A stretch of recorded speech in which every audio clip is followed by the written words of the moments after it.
Welcome to the Artemis Flight Control Room. I'm NASA's Leah Cheshire Mustachio, and I'm excited to be your Orbit 1 commentator.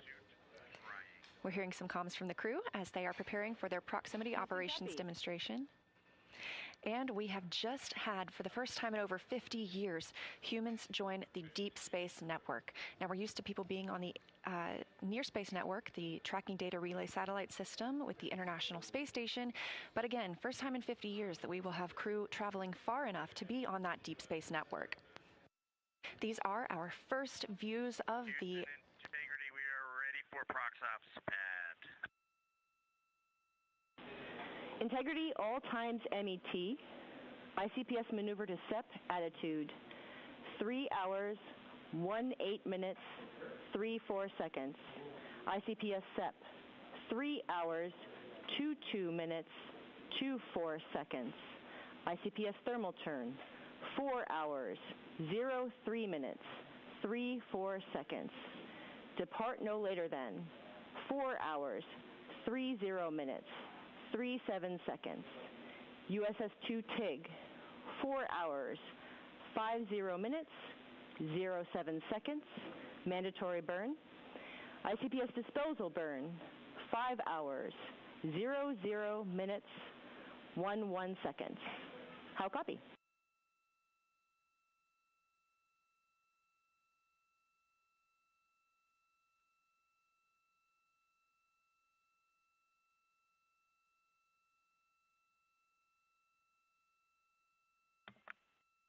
Okay, Amy, we copy all, and we are hopping over to 13.1.100 ProxOps FTO, and confirm you hear this transmitter loud and clear. Confirmed loud and clear.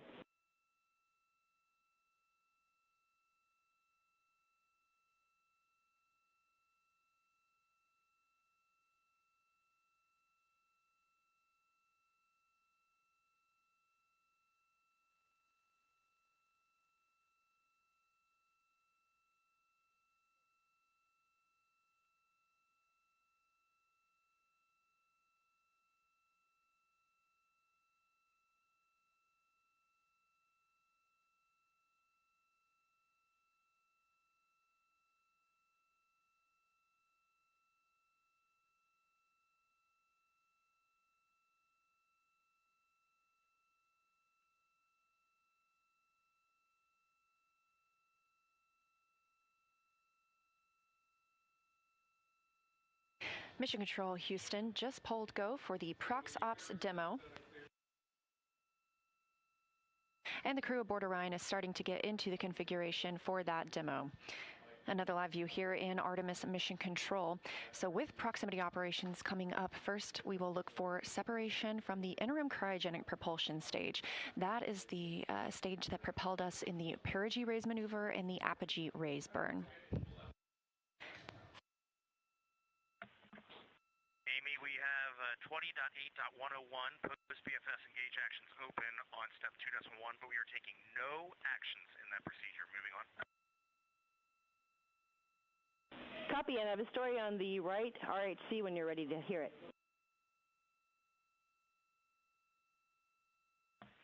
We'll call you in 2 minutes. Standing by.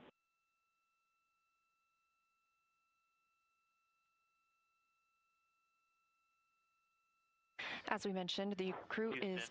Integrity, comm check from the Peltor headset connected to Seat 1 AIU. Loud and clear, Victor. How me?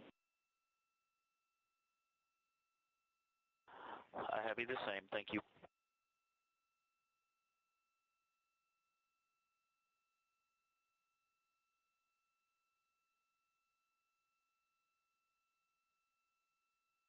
This view coming live from Orion, now just 3 hours and 10 minutes since liftoff today from Kennedy Space Center.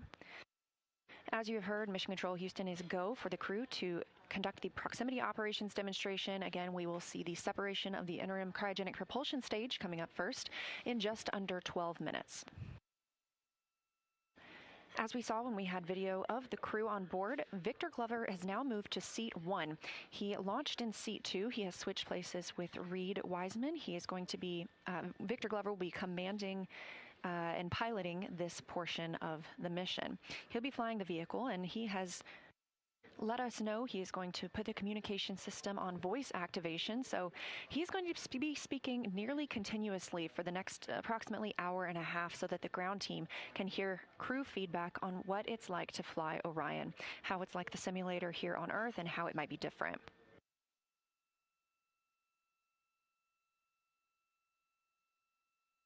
During the proximity operations demonstration, Glover will use the translational and rotational hand controllers to command Orion, first doing a translation control checkout and roll control checkout. He will get a read of Orion's roll, pitch, and yaw from this commanding. We'll hear calls about targets and degrees of width. There is no rangefinder available between Orion and the interim cryogenic propulsion stage, so this crew is using other data like how big the upper stage looks outside of the window or through a camera. So the degrees that you'll hear him call out are the width of the target on the screen that he is monitoring. That screen is going to be fed by the docking camera that was set up after launch. The target that he'll be reading initially is the entire ICPS itself. We'll be about 100 meters or 300 feet away from the ICPS.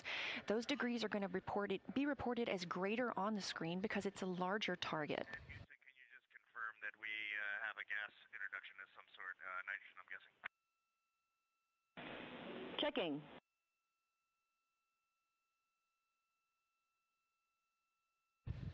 Again, we'll start with the ICPS itself being that target. As we get closer, the target switches. Confirm O2 introduction in progress. Integrity. As we get closer to the ICPS conducting these maneuvers, the target that they will be reading back switches to the docking targets that are on the interim cryogenic propulsion stage, as if we were going to fly in and dock. Of course, this is a practice, essentially, for our future Artemis missions in which we will be docking to a lunar lander. Once the initial checkouts are complete, the crew will get a go to move in toward that forward target on the ICPS. They're going to brake at 75 meters, and again at 30 meters.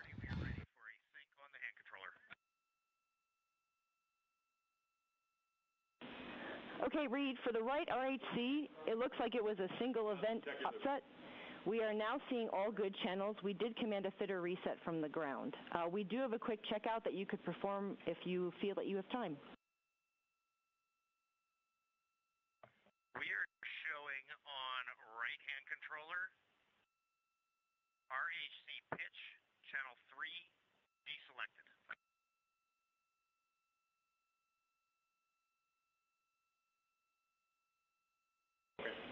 And we expect that. For the checkout, you're going to confirm CSS is not selected and then do a full deflection positive pitch, then negative pitch.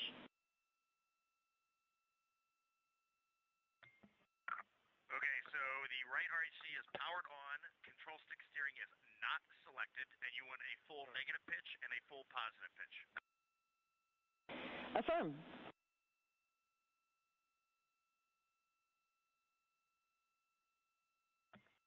From C2, right RHC, here is a full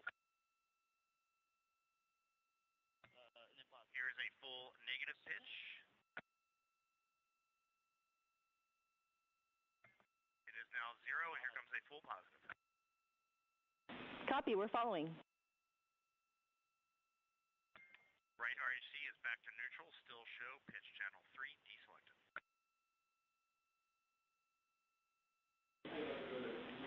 Copy, that's a good checkout, and we'll do the reselection of the channel from the ground, and you are go for Orion 180 pitch ATP and Prox Ops FTO after set.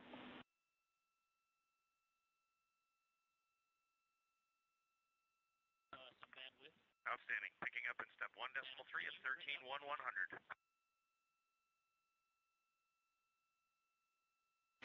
The crew just did a couple of tests with their hand controllers that they'll be using to command the spacecraft.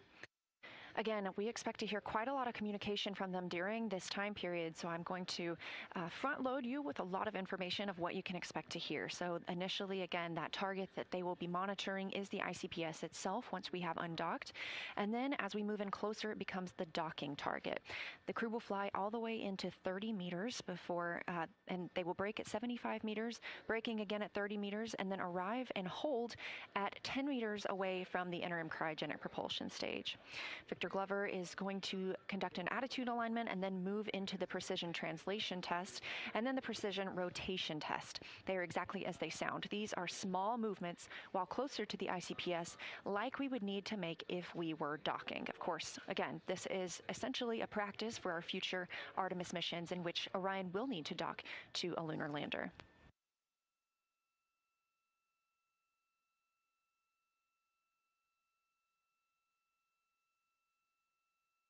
Orion will then back away 20 meters from the ICPS for the ICPS to complete a thermal turn, setting it up for the next portion of the proximity operations, where the crew... Less than 2 minutes for maneuver to SEP attitude.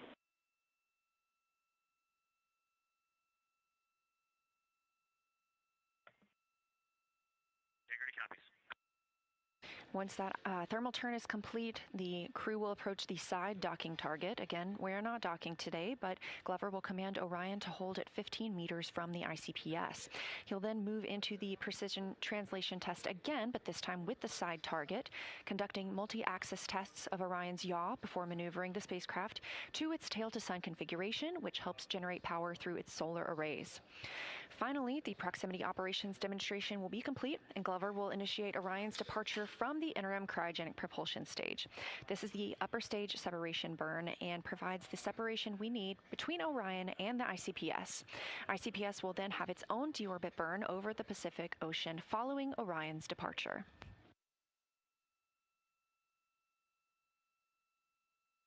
Again, maneuvering to separation attitude coming up now in just about 40 seconds, and separation from the interim cryogenic propulsion stage coming up in 4 minutes and 25 seconds.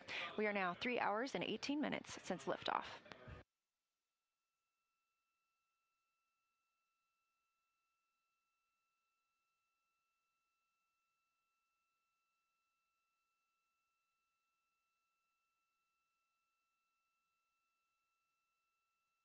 We expect to have views from the docking camera. This is new hardware on Artemis II, and testing it out here helps us reduce the risk in using it for future missions. We'll be using this for proximity operations and our overnight demonstration tests as well. It remained stowed for ascent and was installed shortly thereafter. The plan is to keep it installed during the crew sleep period, but they will remove it during crew wake since it keeps the crew from observation and photography out of that window.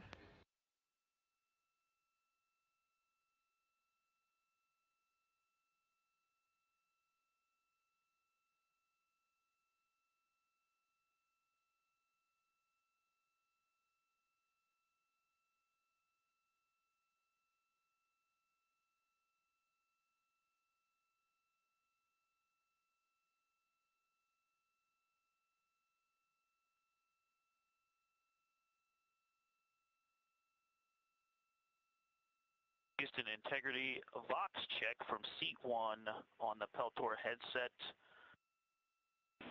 Loud and clear. Okay, I have you the same.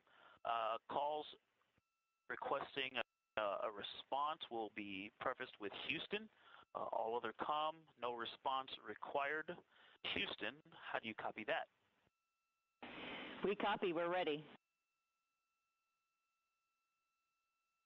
We are ready. Just some words on my configuration. I'm wearing my ox suit boots, and they're clipped in to the seat 1 foot pan to give me some stability. I've got the shoulder straps of the harness on tightened, holding me down to the seat pan, so I feel really stable for actuating the rotational and translational hand control.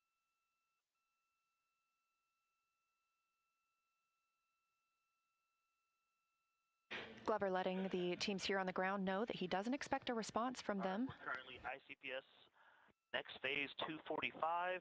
Our next action is in about 2 minutes. Starting timers. Thank you for bright. Did we confirm with them about the power down? The sun is coming up. Houston integrity for the power down. Are we okay to brighten the DUs or ProxOps demo? Your go to configure DUs as bright as you like. Integrity. Expecting ICPS separation coming up in about a minute and a half. Houston, ICPS maneuver complete. Good step attitude. Integrity copies. Reid shared just before launch, this is a crew activity. We will be hearing Victor's voice. But also the sun's coming up, so that could be it. Okay, about a minute until we start timers. Christina Koch is floating to Victor's left. She's in charge of the timing and procedural discipline. Jeremy Hansen. Roll this up now, just to have it for the. Hansen is floating to Reid's right, watching the ICPS, ready to call a back away if need be. Standing by for separation.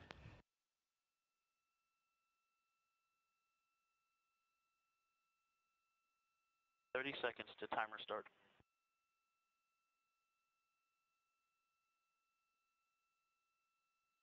And that timer starts at separation. Command sent.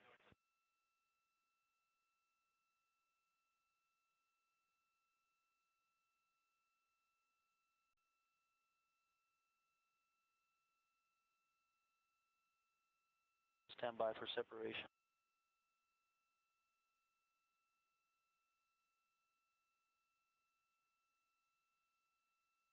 Yeah, we have good separation, good motion. We are ATP go. Confirmation, separation from the interim cryogenic propulsion stage. Good motion. Go for 180 pitch, confirmed. Separation confirmed, Houston. Houston copies. All right, here comes the pitch rate.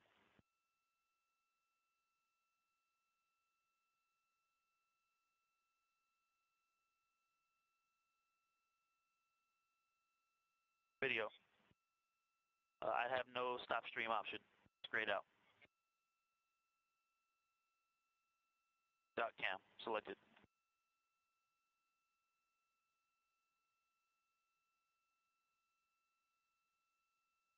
I see it. Look at that. Woohoo! That This view inside Orion. I see the moon in the camera, and now I see ICPS in the docking camera field of view. Okay, waiting for 550. I'm on the THC. There's 550, starting the 19N. 1. This is the view from 9. And this is the view arrow. The docking camera is showing the crew inside Orion. 19 ends. The SMRCS.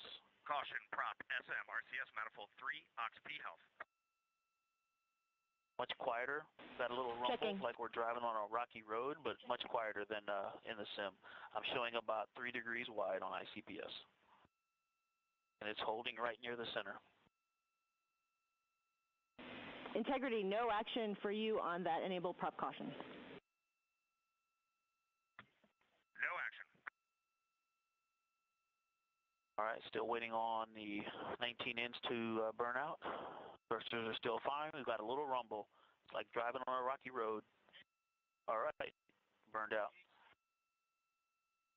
Okay, I see about 2.6 degrees wide on ICPS.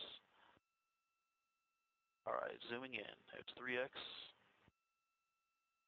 2.7 degrees wide. Here goes 6x zoom.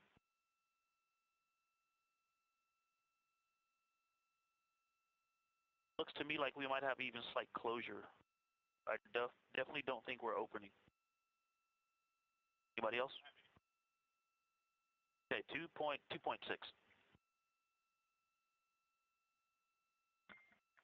Houston, hold confirmed at 2.6 degrees.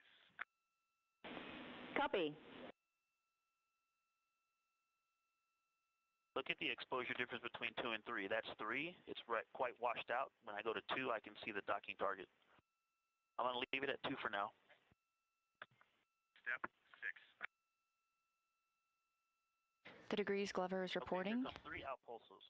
1, 2, 3. And it again is that rumble, a little bit of a rumble from the service module. I hear them still burning. It looks like they just burned out. And I'm seeing opening. We definitely have opening. 1, 2, 3, 4 impulses. And so far, what I can tell you about this is it's much tighter than the sim. There's not a lot of lateral movement, not a lot of rotational movement as these are burning out. ICPS is nice and stable in the camera field of view. It is 2.5 degrees wide, and we should have a slight closing rate. It is a half a degree below the center of the docking cam. It is 2.5 degrees wide.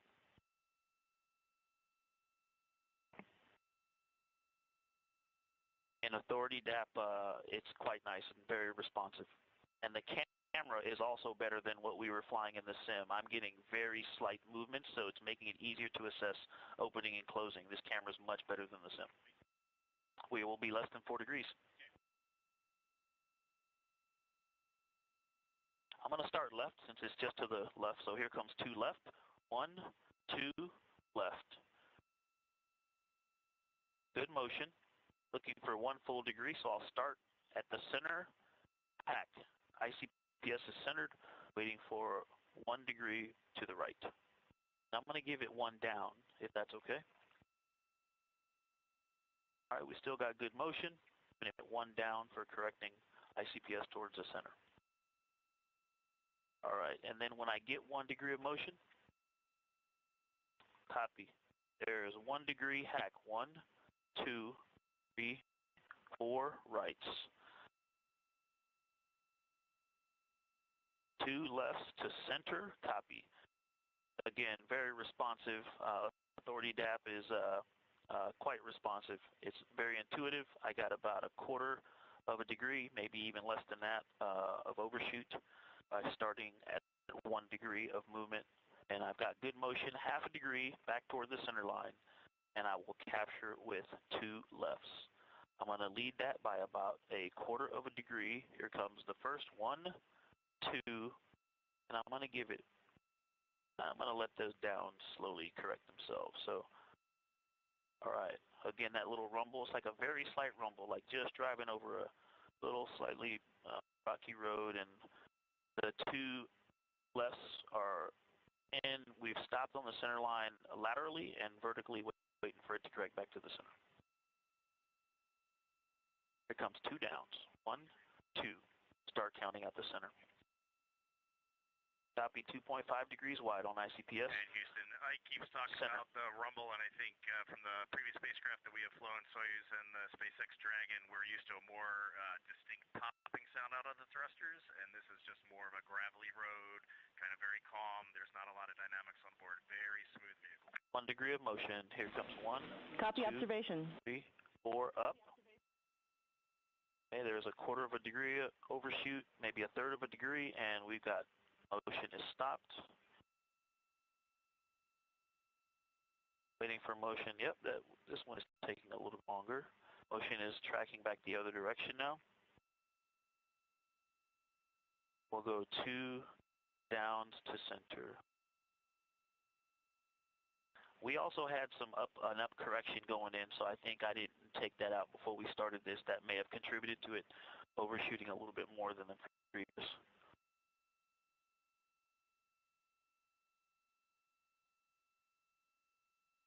Yeah, we started with a little bit of Z motion due to that correction earlier on.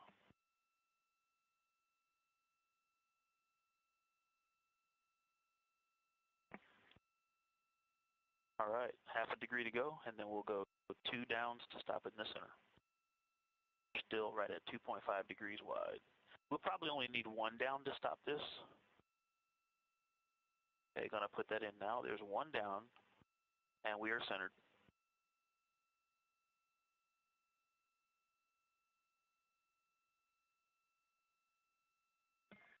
Houston, integrity translation checkout complete. Moving to step 7. 2.5. Copy.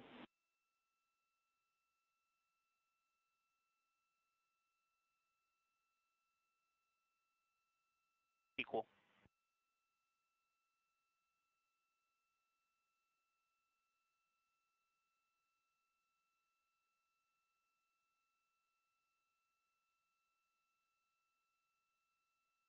back to that step.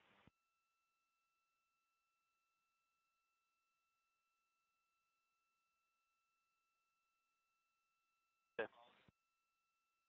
Okay, I'm good. And Houston, with the stable ICPS diameter, we do have the opportunity to do one in pulse, but we are going to hang here for now.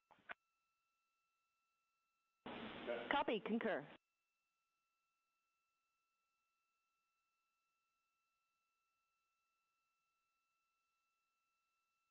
Okay, I don't need to ref. Okay. All right, control stick steering. Engaged. Hold inertial. Diaphragm is ref.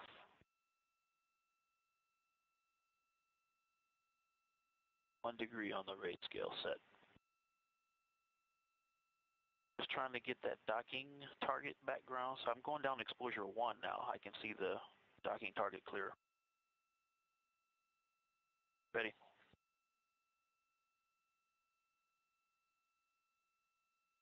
Okay, 3 pulses to the right coming in. 1, 2, 3. Mid motion. 2 for 17.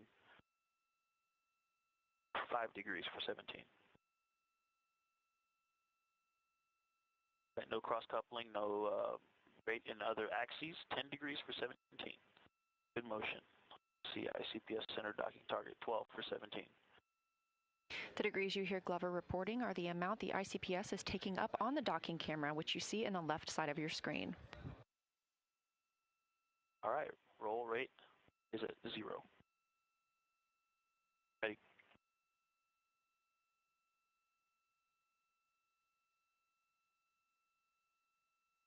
Aligned. Giving it 1 down, 1 left. Houston, roll alignment complete. Little gravel road. Copy. And we got another momentary enabled caution prop SM RCS manifold 6 aux P. No impacts to Prox Ops demo. Good to continue. Integrity. Point 2. Set. Okay, let me center ICPS and get stable. I'm going to go up. I'm going to go right. Okay, roll right and hold. All right, roll right. It's coming in. Roll, good motion, no cross coupling. It's only roll rate. I see ICPS. 2 for 5. 3. It is slow, easy to anticipate, and stopping at 5. Was able to stop right at 5.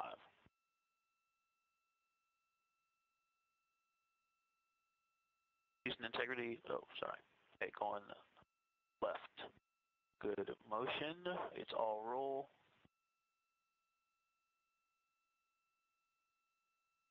No rates in pitch or yaw. 2.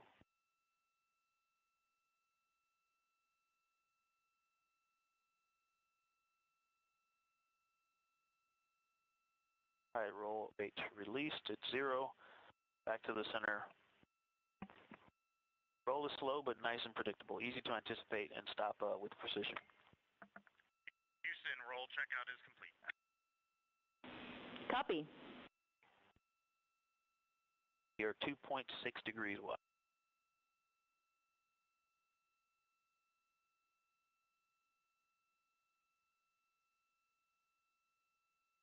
Ready.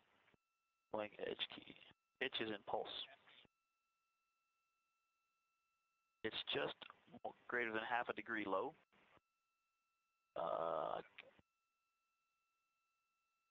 It's 3x. Pitching up, 1 pulse. For 1 degree. Pitch up. Nice and snappy. And there's 1. Anticipated, stopped it right on that 1.5 degree line. Okay, and returning it to the pitch down. Stop just greater than half a degree low. Stop. Very nice. That pitch was very tight, very responsive. I was able to stop it right where I started it.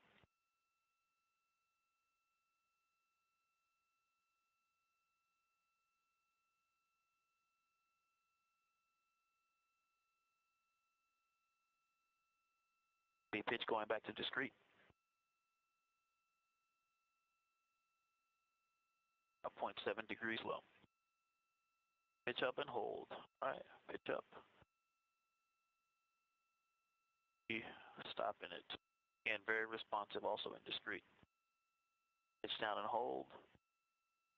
Back to initial vertical position. Stop. Captured. Very nice. Ready for yaw to pulse.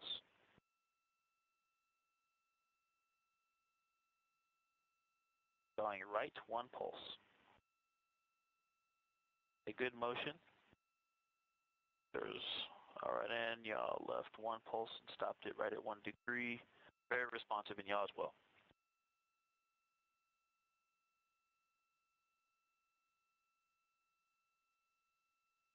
Left one pulse, good motion, no cross coupling, and 1 degree.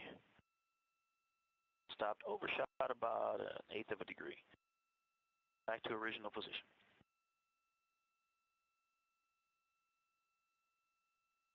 Yaw going back to discrete.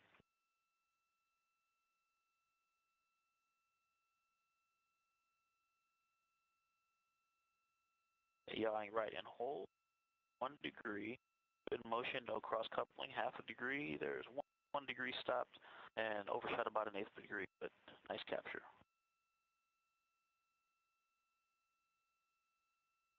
Yeah, I'm getting a little of a bounce here. I think that, not sure, it's most likely from us, the camera, or this vehicle wobbling in yaw. So ICPS is moving, it's wobbling left and right slightly in the camera view. It did stop at the 1 degree of motion, quite precisely, but we got this bobble just now, going back to initial position by yawing left and holding. While it's yawing, it is solid. There's no bobble. Stop, released. See if that bobble comes back. There is a slight bobble, maybe dead banding or just the camera or the vehicle fluctuating. Are you guys seeing that, Houston? Are you seeing the bobble in the docking cam video?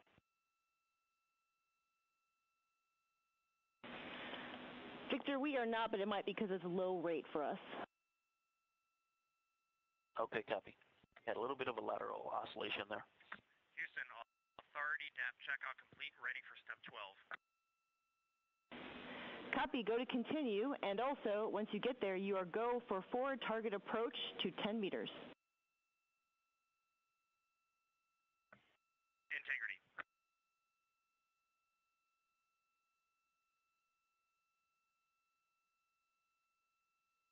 Copy.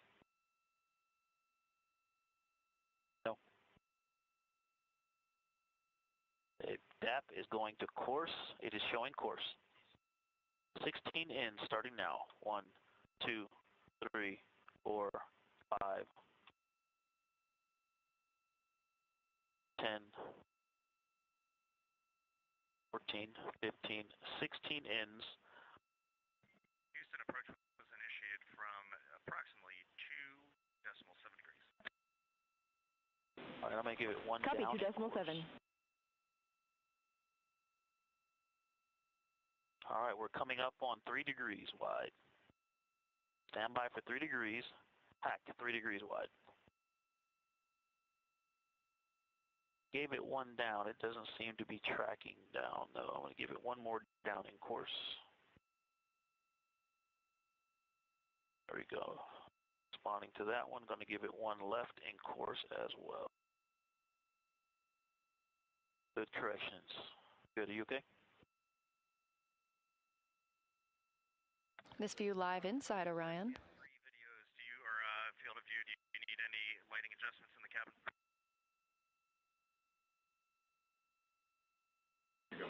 Cab camera looks good to us. Thanks.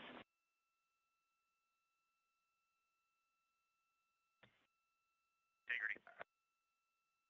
Hack will be at 0.5 degrees wide. Stand by. Hack 3.5 degrees wide at 1823. The crew received the go to move in towards 10 meters away from the interim cryogenic propulsion stage. Yeah, sure.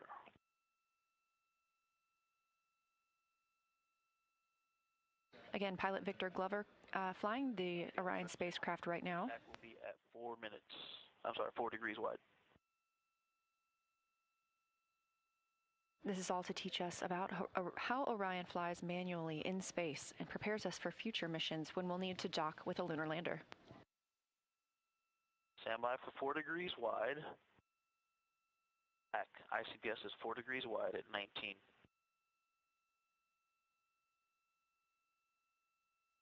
Course, and here comes 10 outs. 2, 5,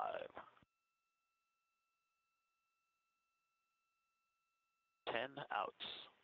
ICPS is still stable. That little wobble, lateral, a little yaw induced. Again, can't tell if that's the camera or the vehicle, but overall it's pretty stable. Very, very minor oscillation. Houston, 75-meter braking is complete. Going into dock cam exposure check. Copy. Copy. You got it. Pick that fine. You're fine and 1 right. Okay, stand by for 4.5 hack, 1950.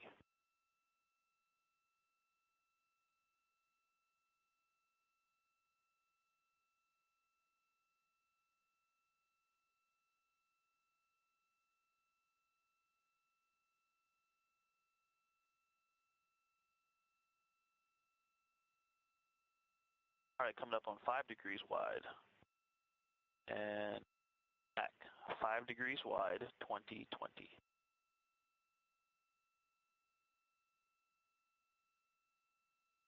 Okay, next action is when the center docking target is 1 degree wide, it is about half a degree wide right now. Copy. Thank you. 6, hack, 24, 6 degrees wide. Fine, I'm going to go 1 up, right.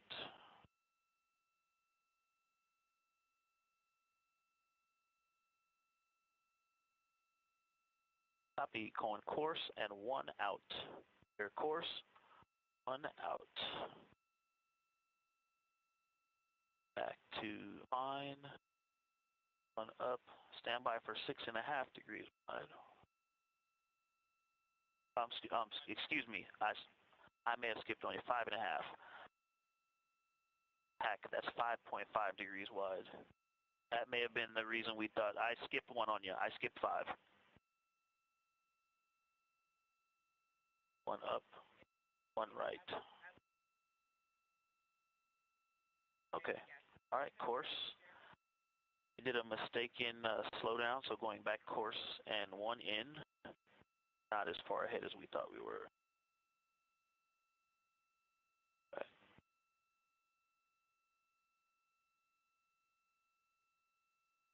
All right, coming up on 6.5. Hack, 6.5 degrees wide. Fine. You're fine, going up, up, 2 ups, and 6. Good grief. That was 6 degrees wide, the last hack I gave you.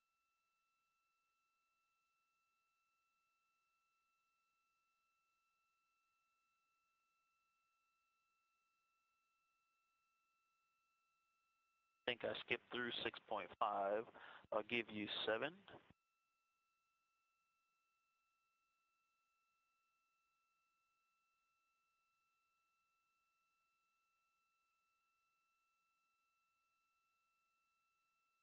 All right, stand by for 7 degrees wide. ICPS is 7 degrees wide. Hack, 2245. All right, and ICPS, the center docking target is about 0.7 degrees wide. Next hack is 7.5, correct? All right, 7.5, hack.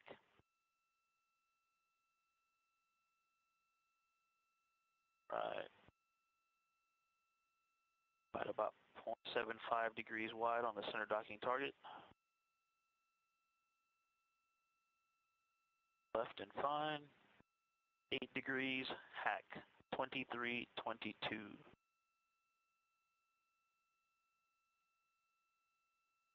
All right, I'm going to transition to center docking target, 0.8 degrees wide. The next action will be course and 6 outs when it's 1 degree wide. There's something floating to the right of ICPS. Did you see that float off the screen on camera view? 0.8 degrees wide. Quite large. All right, I'm going to course. 0.9 degrees. 1 degree wide. Here comes 6 outs. 1, 2, 3, 6 outs. Houston, 30-meter braking complete. Copy. This view from Orion's docking camera looking at the interim cryogenic propulsion stage. They have completed their 30-meter braking and are flying in towards 10 meters away.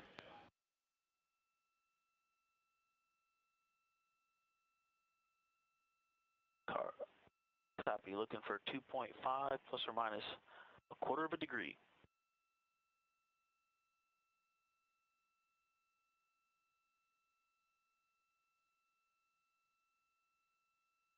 All right. It's about 1.2, 1.1.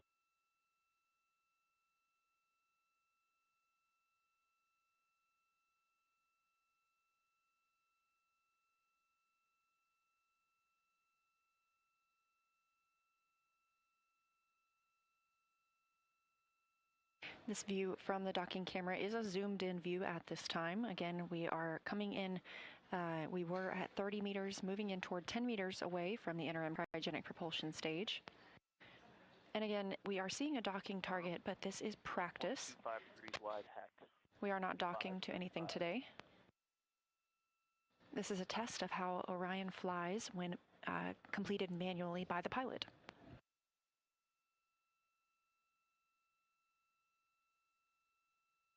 That is definitely worth it.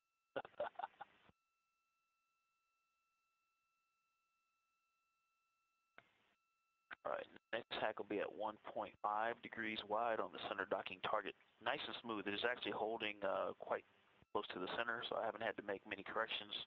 Nice and stable so far.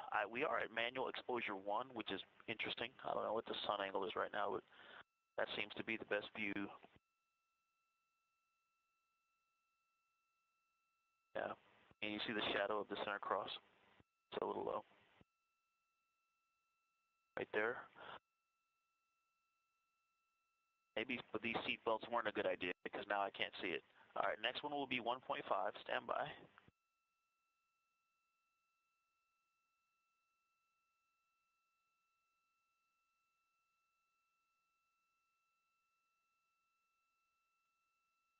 Hack 1.5 degrees wide at 2650. And then at 2.5 plus or minus a quarter of a degree, it'll be, of course, 4 outs.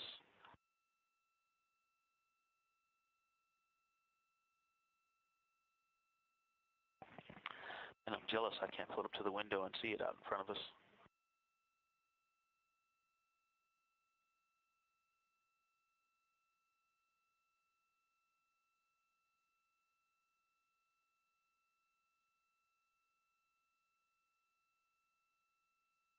Coming up on 1.75 degrees wide. This view inside Orion as the crew is using their iPhones to take pictures out of the window of the 1.75 degrees wide at 2740.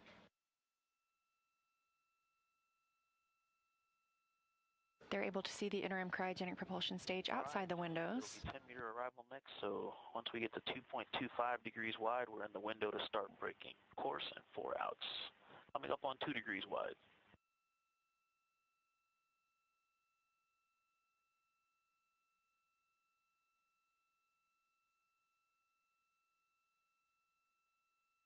Two degrees wide. back 2820. Center docking target is 2 degrees wide. Standing by for Orion to arrive 10 meters away from the ICPS. Copy. I'm going to go ahead and go to course now. And I see we're at about 2.25 degrees wide. I think we're in the window to start braking. I'll start the outs. 1, 2, 3, 4 outs. That did not induce a lot of rotation, so not a lot of cross-controlling there. And waiting for closure to stabilize. I'm showing us at about 2.25. Fine. Just to center us up, we're in fine. Going right. Houston, 10-meter arrival confirmed. Copy, Reid. You are go to execute forward target handling qualities test. Picking up at step 13. We're 2.3 degrees wide. We're in the window. The crew is now moving into some precision translation. Copy. We are within 2 degrees, definitely. I could do 1 or 2 things, but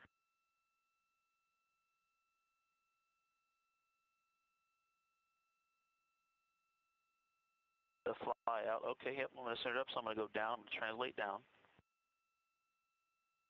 Just a little bit. I mean, we're talking about a fraction of a degree. Going to 6x. And I'm waiting for that cross to get centered, and then I will pitch up.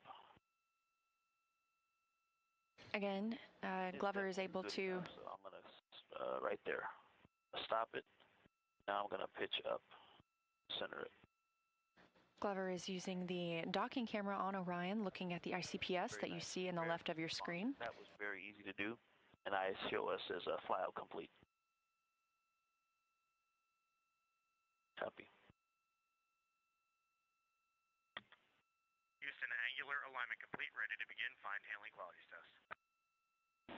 Copy. Copy.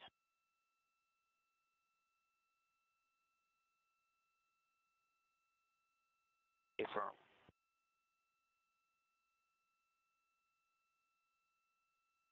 We're in fine. 3x zoom coming. This is a zoom view from the docking camera on Orion. Fine.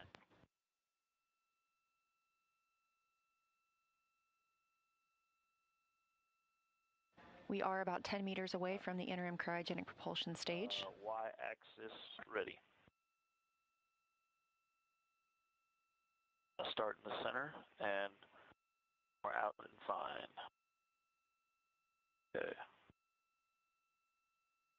Copy, a little opening. Back to center laterally. Okay. Yep, 2.75. Yeah, I see opening. Okay. So we're centered. 1, 2, 3, left pulses. Good motion.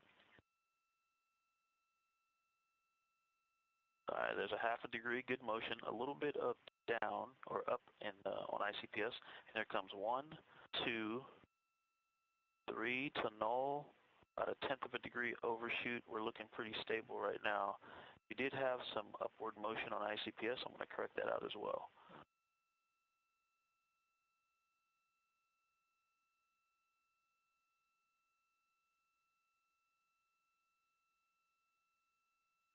I'll give 1 more out and fine. Okay, and 3 right.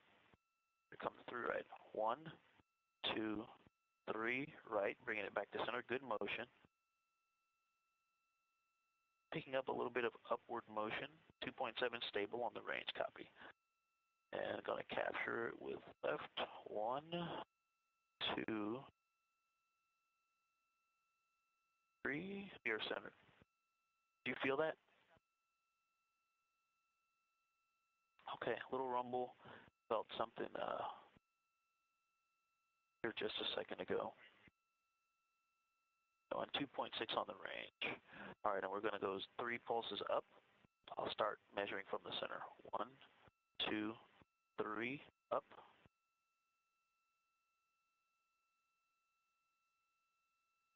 There's center, and we'll null 1 degree low.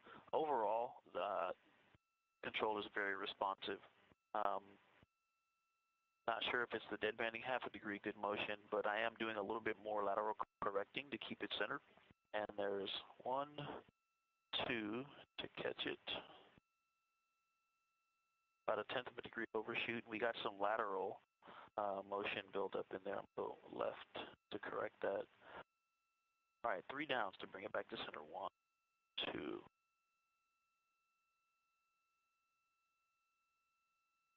Range is good. We had to do some opening half a degree. Good motion. Starting to take out the 1, 2, 3 downs, and we are centered. And so like that, it does seem to move a little bit more, but it's very responsive in the corrections, and so I was able to stop it right on the center. Holding at 2.6, 6x zoom going in.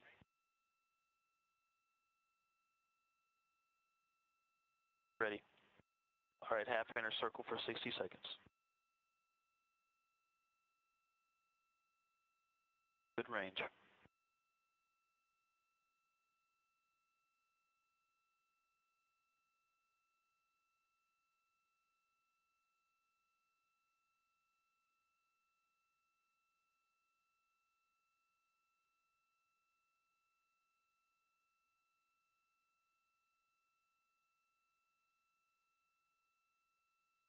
Happy. Minute.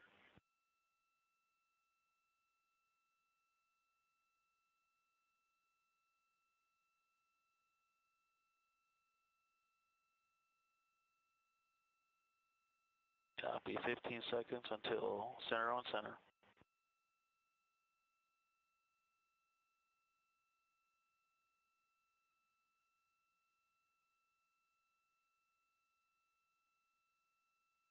All right, going to on and on. A little higher gain there, definitely requiring some control, some more frequent control inputs. Stable there now, trying to minimize inputs and see if I can hold that stable. Copy.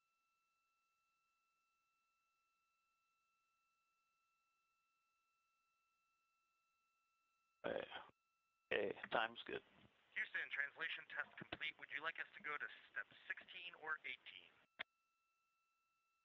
18? Perform step 16.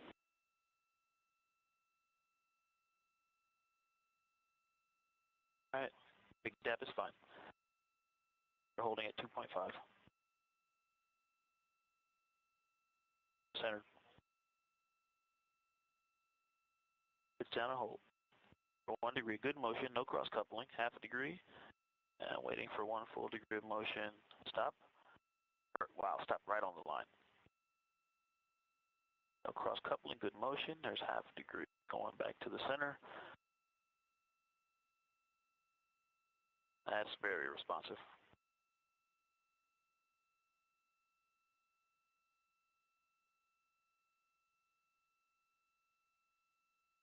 Yawing left.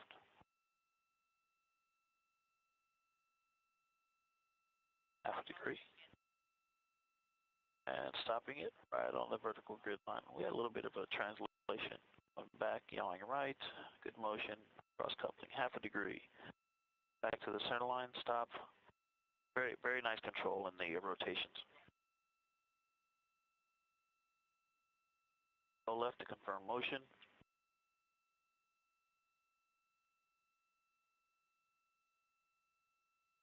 Good motion. And copy that, Dana. Thank you. Going back to center. Dana said looking out the window, she was able to perceive the motion of all of the alignment tests that we just did. Houston, we're in step 18, ready for back away. Concur. That is course, showing course. 6 outs, starting now. 1, 2, 3, 6. You're hearing the voice of pilot Victor Glover. He is backing away from the interim cryogenic propulsion stage, having completed this portion of the proximity operations demonstration. Once the interim cryogenic propulsion stage completes its thermal turn, they will begin using the target on this side of the ICPS. 5 or 6.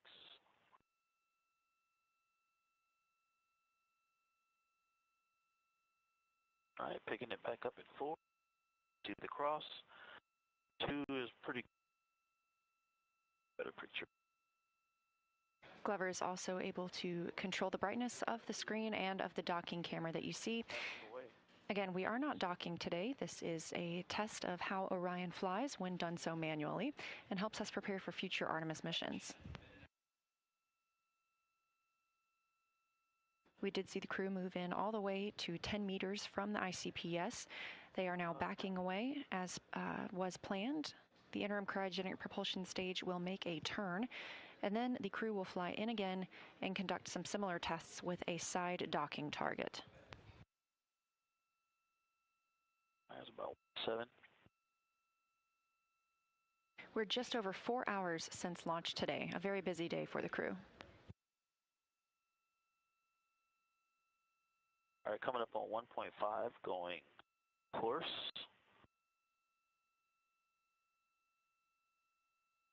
1, 2, 3, 4, 5, 6 in. It's 1.5. Back away complete. Copy. Confirmation the crew has completed backing away from the ICPS. We're holding right at 1.5. Expecting that thermal turn to happen in about 1 minute and 20 seconds. All right, I'm zoom 1x to watch the thermal turn. Glover is also able to choose the zoom on the docking target.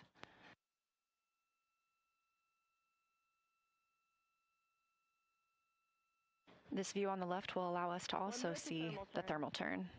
Copy.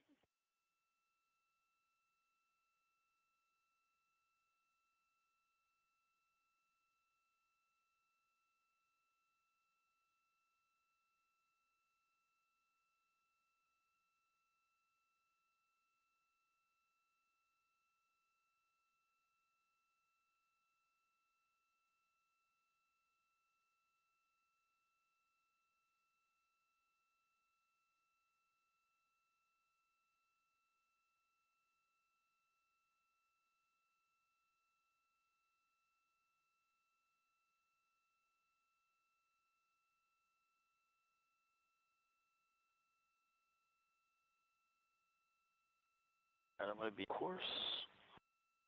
Standing by for interim cryogenic propulsion stage to do a thermal turn. 8 pulses down. All right, I see motion. I see pitch on ICPS. ICPS thermal turn, start. All right, here comes down. Course, 1, 2, 3. 8 down pulses. Great view of the ICPS that powered Orion during the perigee raise maneuver and apogee raise burn. 4, 5, 8. I can see the side docking target. That is a good looking American flag.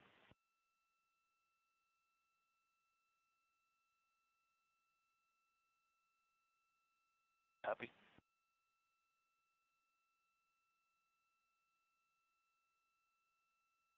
Again, this view coming from the docking camera on Orion, looking at the interim cryogenic propulsion stage. You can see that docking target down near the bottom of your screen. ICPS thermal turn complete. Copy that, Amy. We'll start working our way down. Reminder, we are not docking today. This is a test of how it feels for pilot Victor Glover to manually fly the spacecraft. He's using the zoom feature on the docking camera to get exactly the view he wants as he prepares to move in and around the ICPS.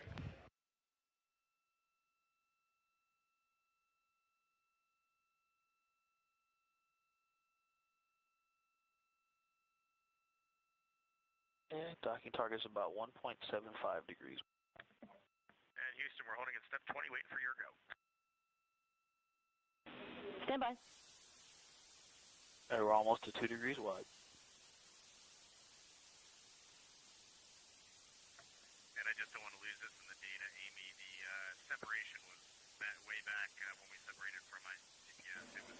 Integrity, you are go for approach to side target to 15 meters and to execute handling quality tests.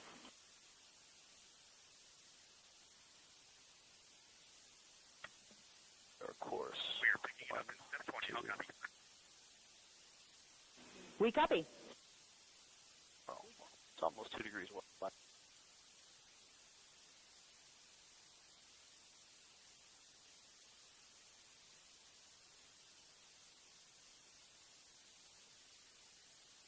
Their course, almost to 2 degrees wide, and here comes 4 outs. 1, 2, 4.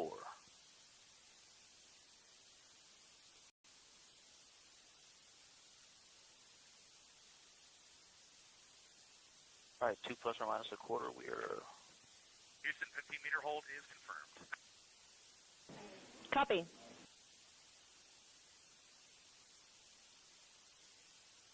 X. Depth time. It's a couple outs.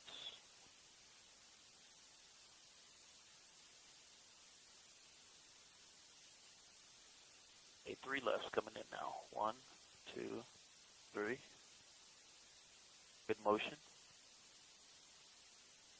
A lateral. We might have a tad bit of closure and coming right to 2. All right. About a quarter of a degree, less than a quarter of a degree up to 3 rights, 2.1 degrees wide. Good motion. Half a degree. All right, here come the lefts to stop it. 1, 2, 3.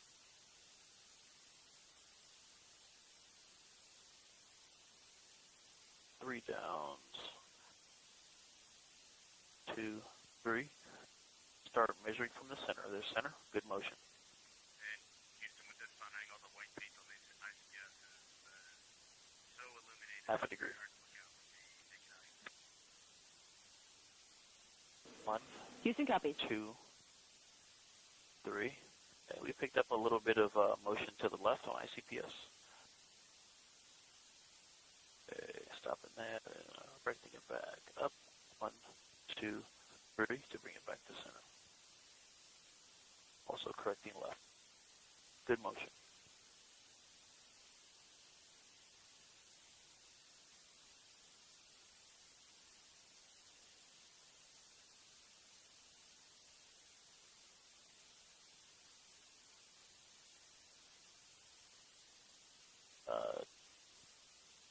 One, 2.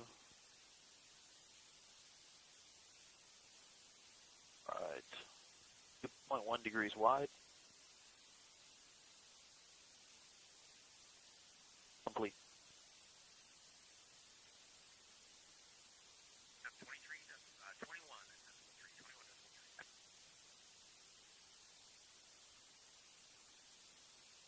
Copy. 6X, this is it. Okay, I'm in 6X, ready. And Houston, can you confirm 6X zoom is good for 21.3? Checking. Good range. Good time. 6X zoom is good. Starting the lateral alignment test.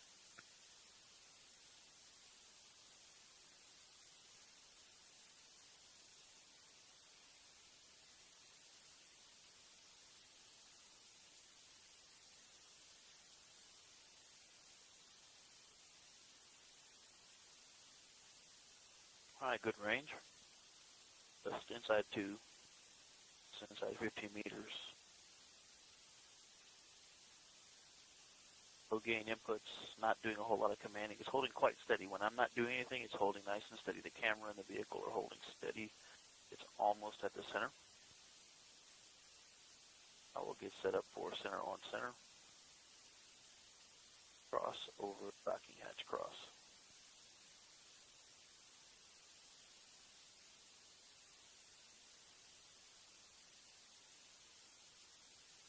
All right, we're starting precision.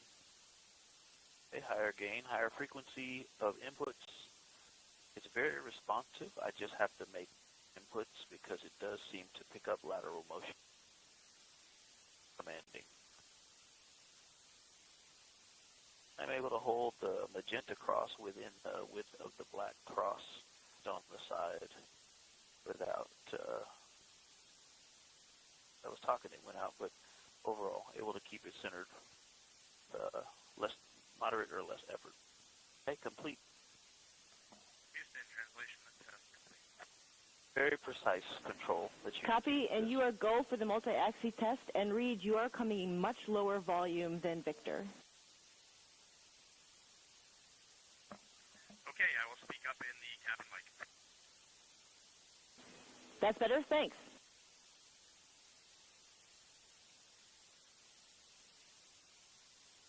Okay, focus. Set.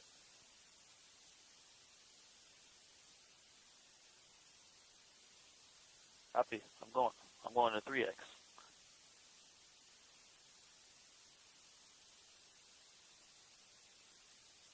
Course selected.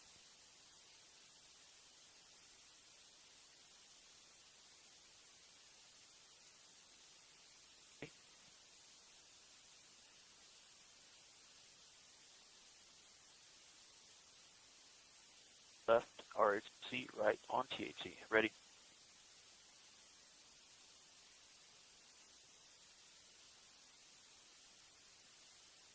All right, and I'll get the yaw out to 2 degrees. Okay, it's there. Okay, range, it's just decided to.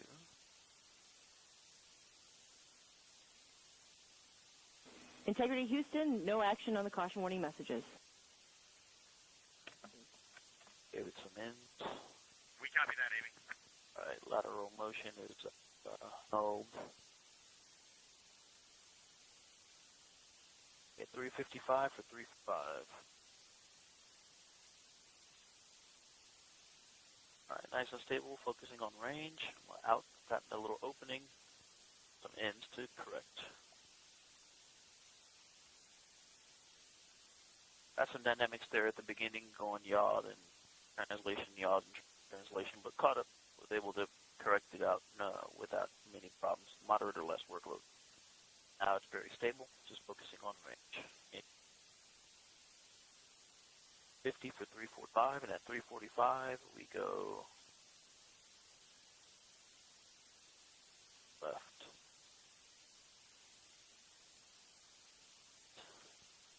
$50 for 345.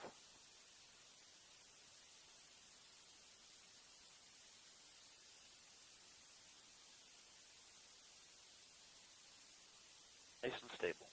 Range is good. 48 for 3.5, nice and stable, so we're in a good position to go course.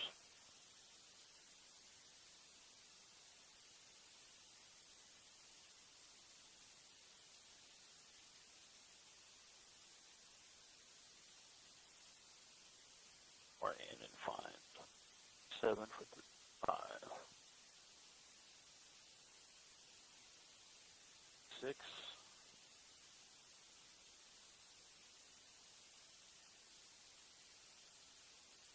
Yeah, that rate gone down quite a bit.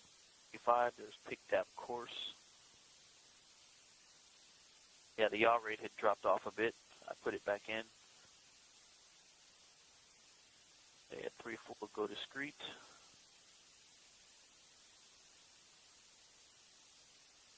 $342. Right, coming up on 3.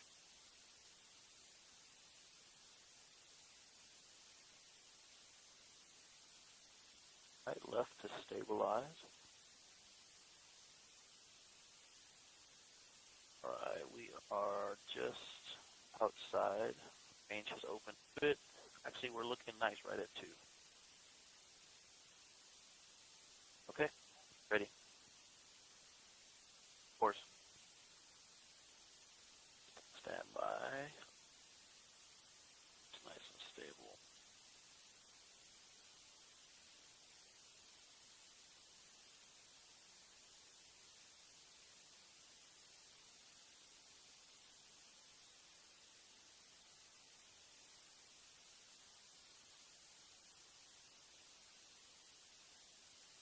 get out of course and just go fine to try to null a little bit.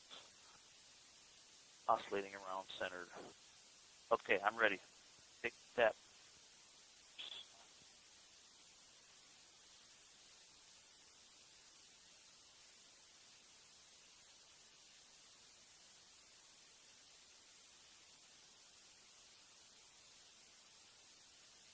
All right, got a good yaw rate. I'll watch the yaw rate closer this time. Fine.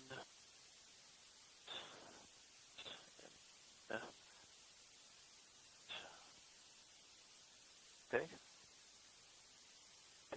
I did that in before to fine. Back to, all right, going out. Go course out.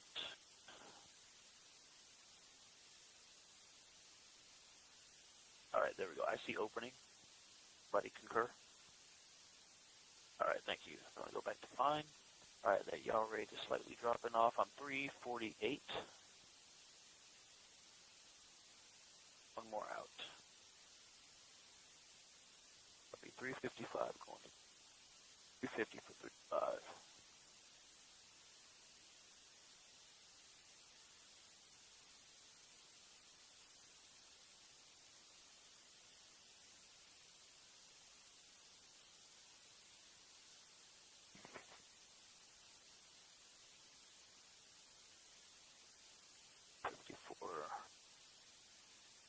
All right, there's pick course.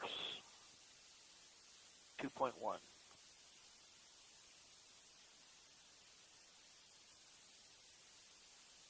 Again, a little dynamic at the beginning, but to stabilize all the motion and correct it. Going up on 0.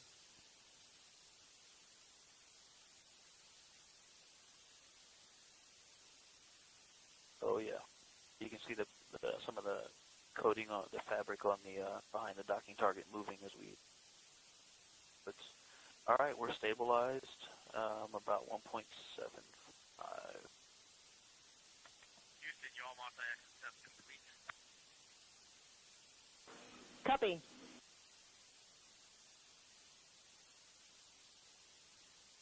I do.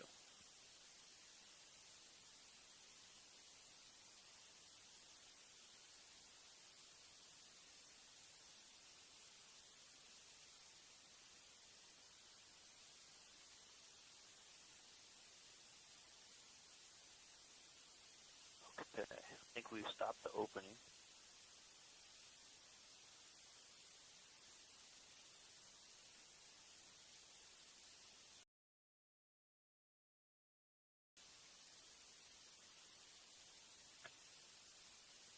All right, Houston, we're in instruction 167. TTIG is not yet quite within 29. Waiting your instruction.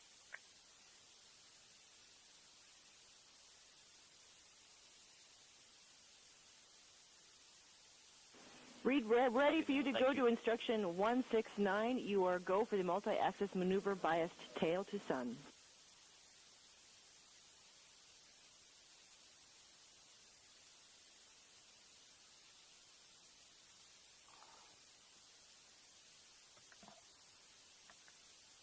Copy that, Houston. We're going to step 23.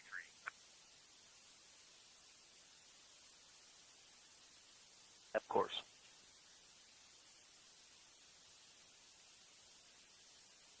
Go.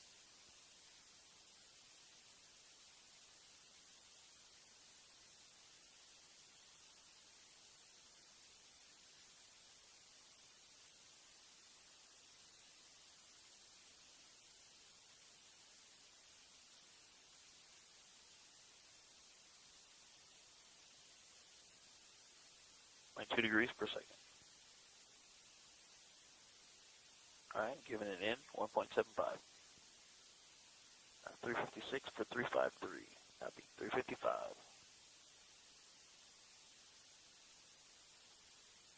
Said we're going to course. All right, we're in course. Copy.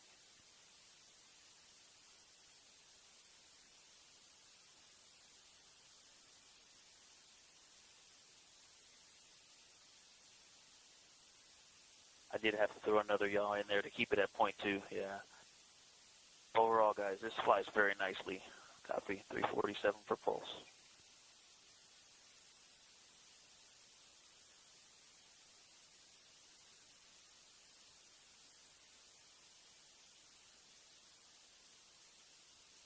Flies very nicely.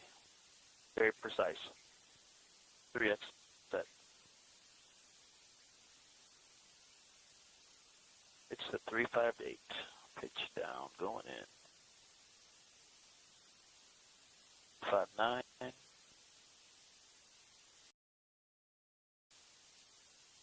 Three, 5, 8 set.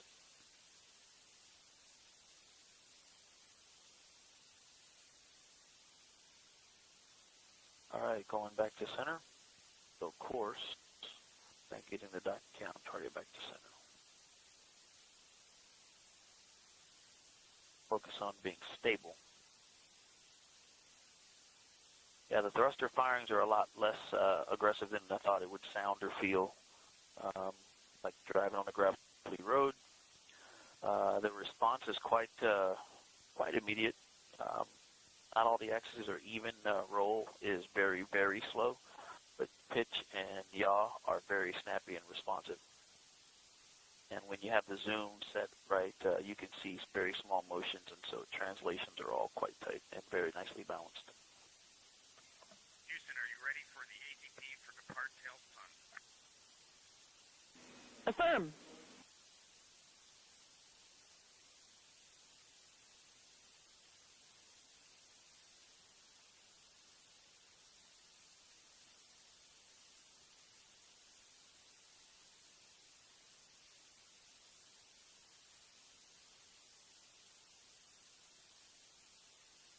Auto inertial.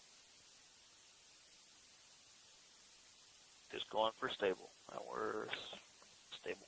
Step 25.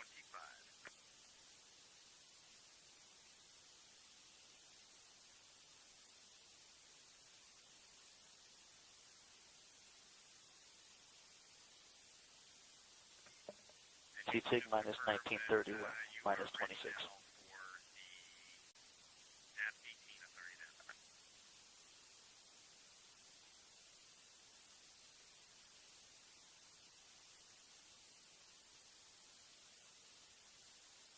And Reid, please repeat. Holding on instruction 185, just want to make sure you are ready for DAP 18 and go for departure. Go for DAP 18 and go for departure. Copy, Houston, that's in word. Other. 1, 2, 3 outs. Houston, integrity departure initiated. Copy.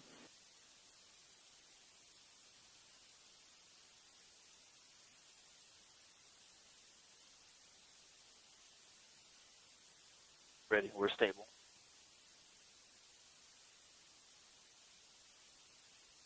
I gotta see it before we leave. Oh, wow, look at that. Wow.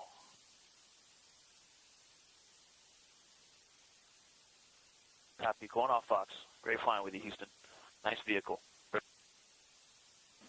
Great job, Victor, and to the entire crew, and we enjoyed your excitement at seeing ICPS out the window.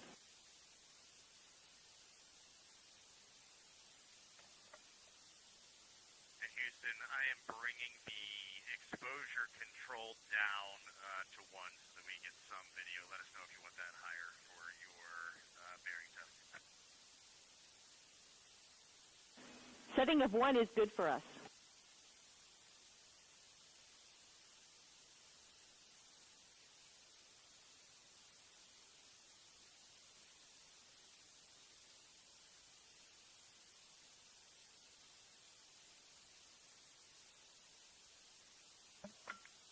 Houston, here comes your 30 outs in X. Copy.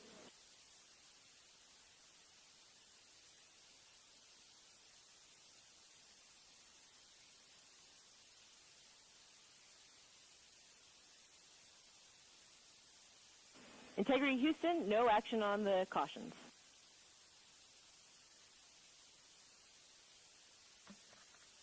Copy.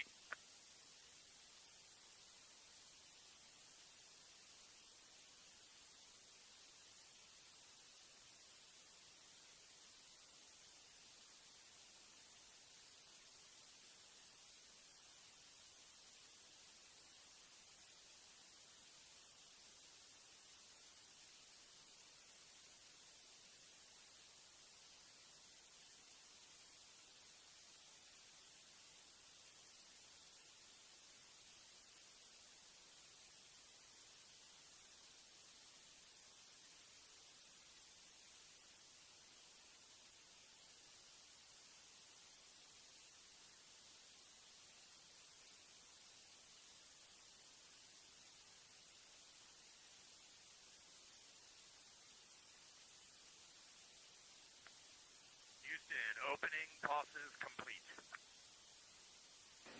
Copy.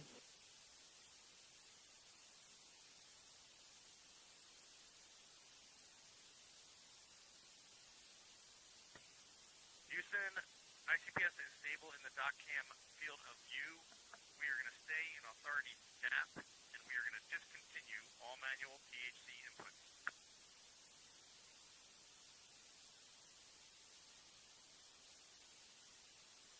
Copy, Reid. Please take DocCam exposure to 0, wait 20 seconds, and then take back to 1.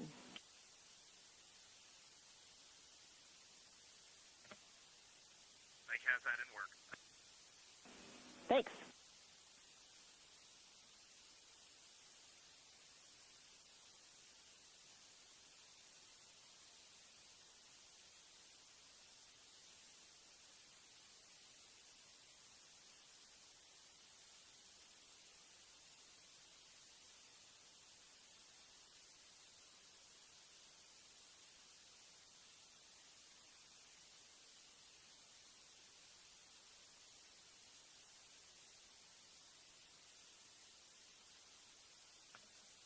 Step 25.3.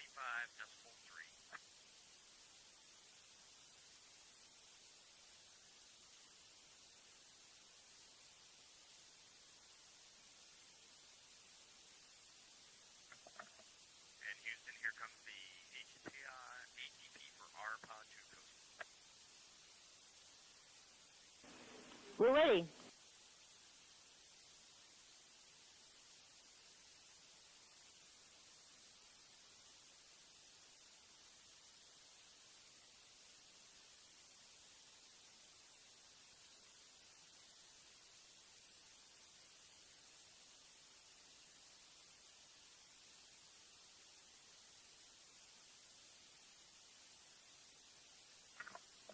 Houston, we are going to 12.2.2515 USS 2 burn execution. We're with you.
And Integrity Houston, for awareness, 2 minutes until ICPS maneuvers.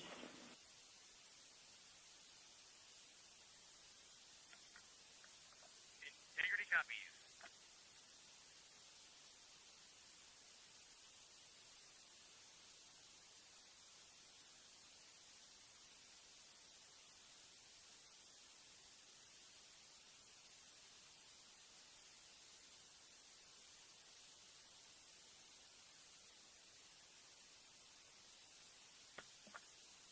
Houston, we're checking with you in step 4, burn config ATP.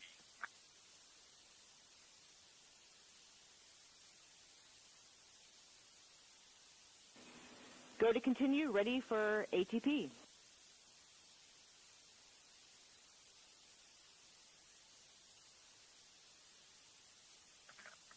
Houston, ATP burn config is go. Copy.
Integrity ICPS maneuver in work.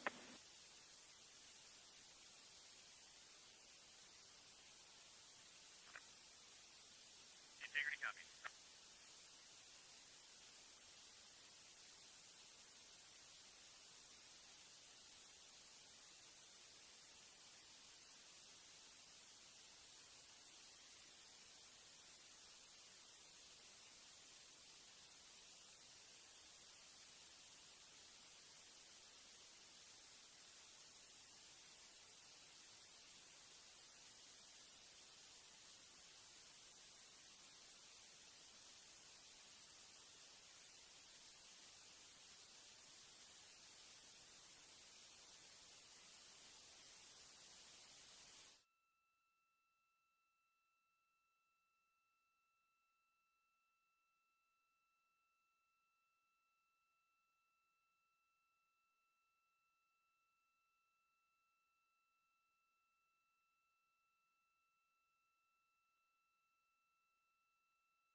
Again, live here in Mission Control Houston, Artemis Mission Control, to be exact.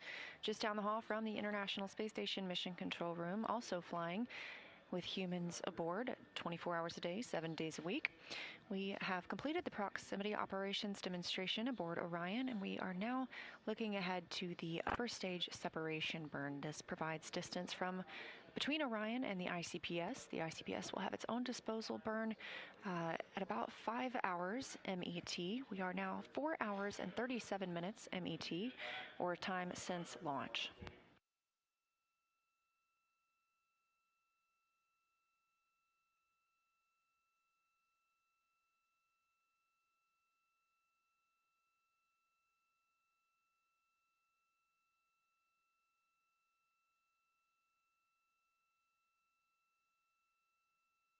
It's been a long day for the crew aboard Orion, and they still have a few tasks to complete before they can go to bed tonight. Of course, we'll have the upper stage separation burn that they will need to monitor.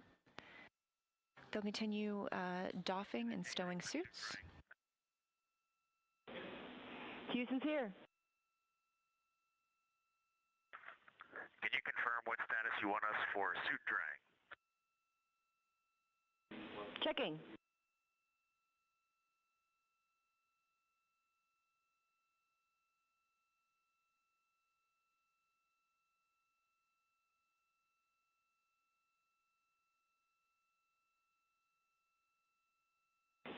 And Integrity, can you confirm that you did the glove swap activity? Negative, we did not do the glove swap activity.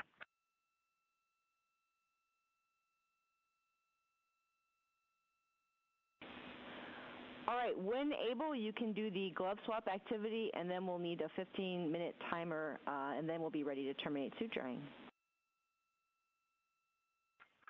Integrity.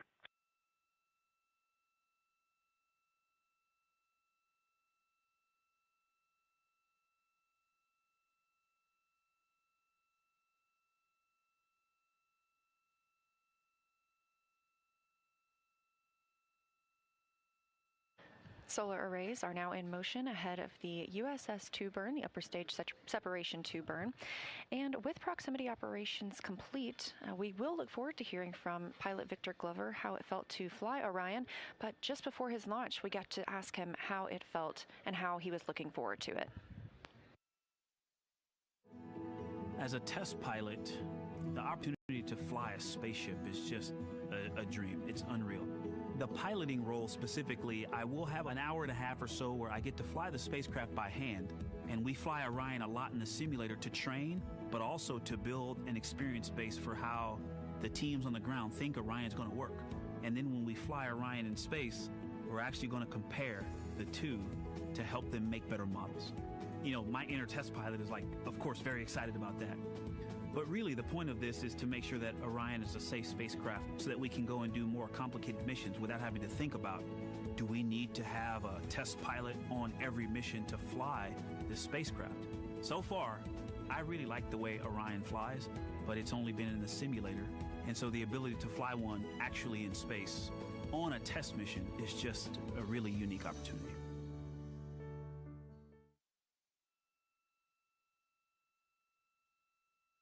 Again, those words from pilot Victor Glover before his flight aboard Orion, and reflecting on how it's been to fly Orion in the simulator for those proximity operations demonstrations.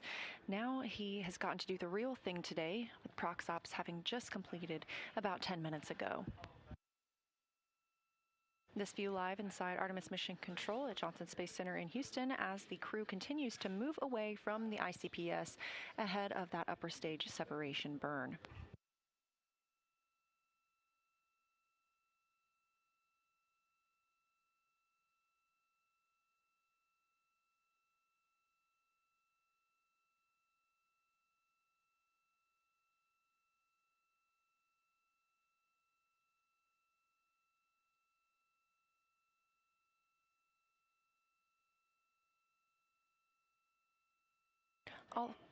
All four solar arrays are now in position ahead of the upper stage separation burn. Integrity Houston, we are checking on those cautions.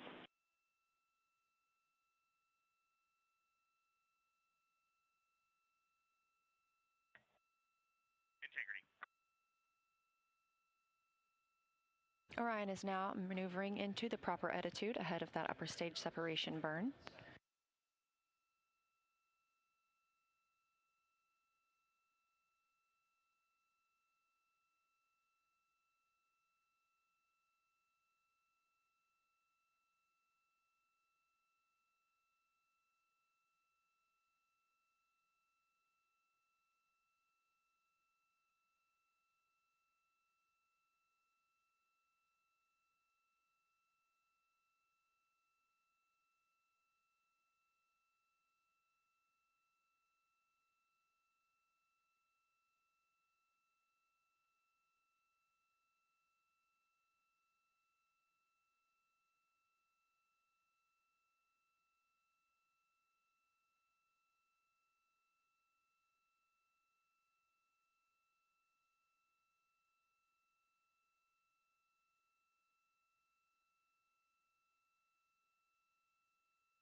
Orion continuing to maneuver into its proper attitude ahead of the upper stage separation burn.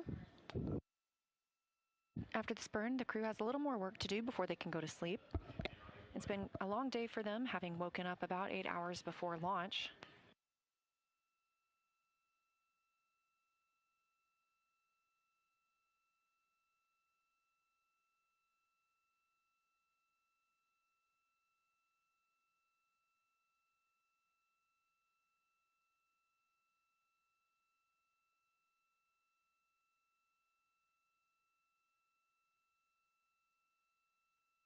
The crew aboard Orion will continue stowing their suits and configuring the cabin as they need it for the duration of the flight.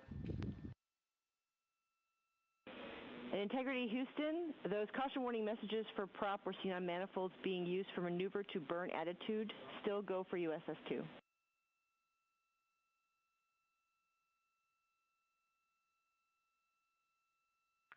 Integrity copy. Still go for USS-2. Thanks for the updates. And the crescent Earth from almost 20,000 miles looks amazing. Thanks for that report.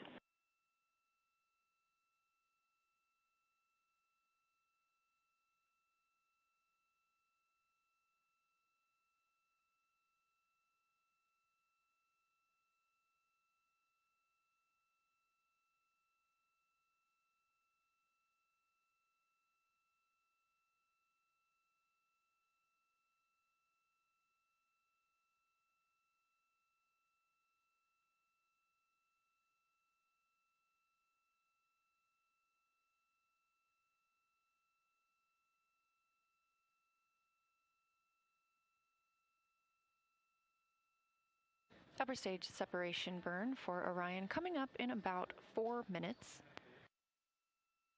We're now 4 hours and 46 minutes since liftoff. This view coming live from the spacecraft, looking at one of the solar arrays. Those solar arrays are now swept forward, and that protects them from any loads imparted when we conduct this upper stage separation burn.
2 minutes until the upper stage separation burn. This will be the last burn of the evening. The crew will continue stowing their suits. They'll configure the cabin. They will also have their private medical conference. These are scheduled every single day to allow the crew to report how they're feeling down to team members here on Earth.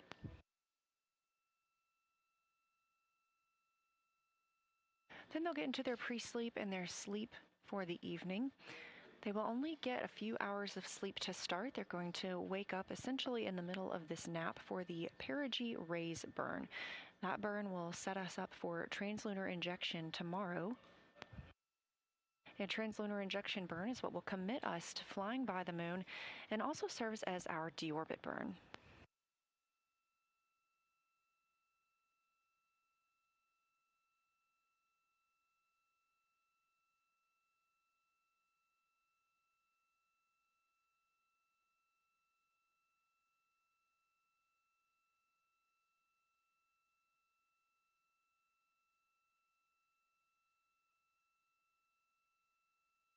Less than a minute now until the upper stage separation burn.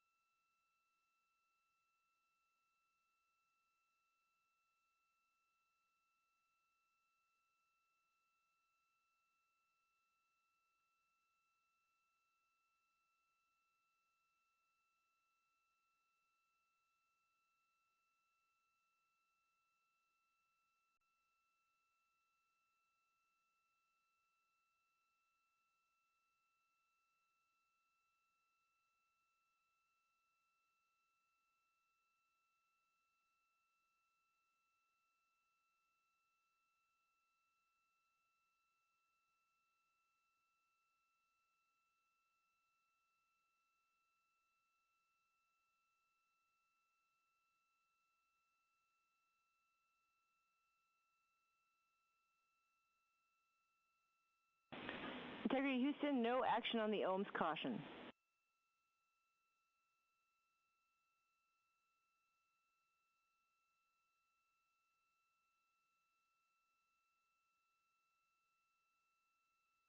Integrity copies.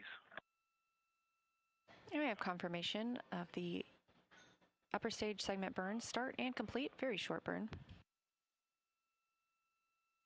And Integrity Houston, no action on the RCS prop cautions. Let's taking a look.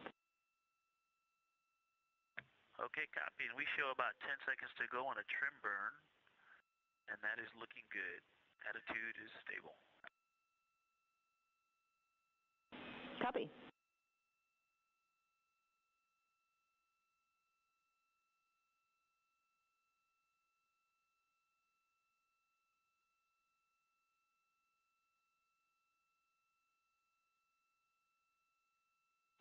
Integrity Houston, good USS-2 burn.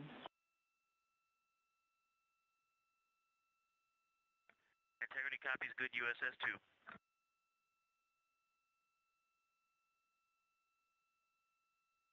Confirmation of a successful USS-2 burn, upper stage separation. This view live from Orion. You can see on the right the solar array. You also heard some calls from Capcom Amy Dill to the crew about some cautions that they will see aboard the spacecraft that they're looking into on the reaction control system thrusters, and no action is needed from the crew at this time.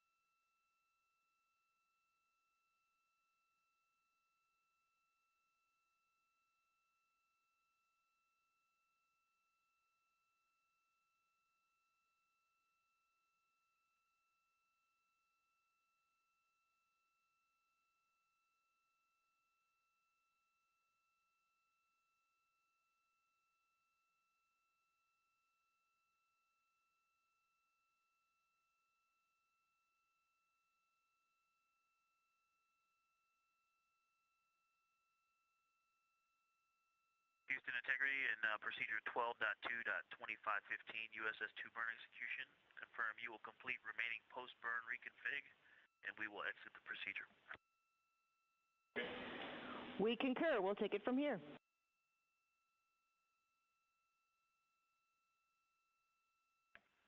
Copy, thank you.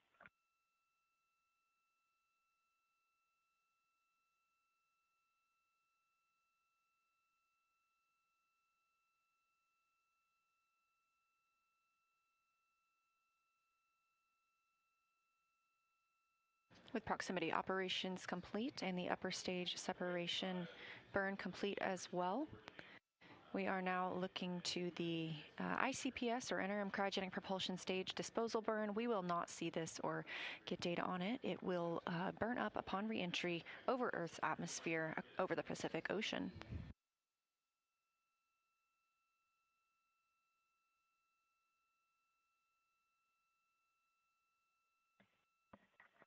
Houston Integrity, I'm going to request to suppress the Seamus 300. Copy and checking. And Reid, we will suppress from the ground the CMS 300 caution.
Houston Integrity, very low priority. Let me know when you have 2 minutes for boom mic troubleshooting.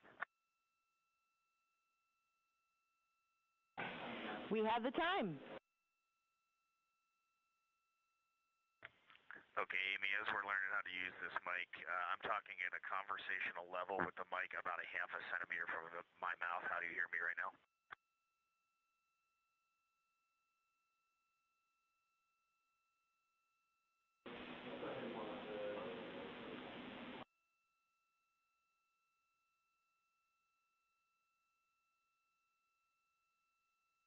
Tom, let's tell them it's definitely better, 3 or 4 by 5. It's a bit better. It's about 3 or 4 by 5.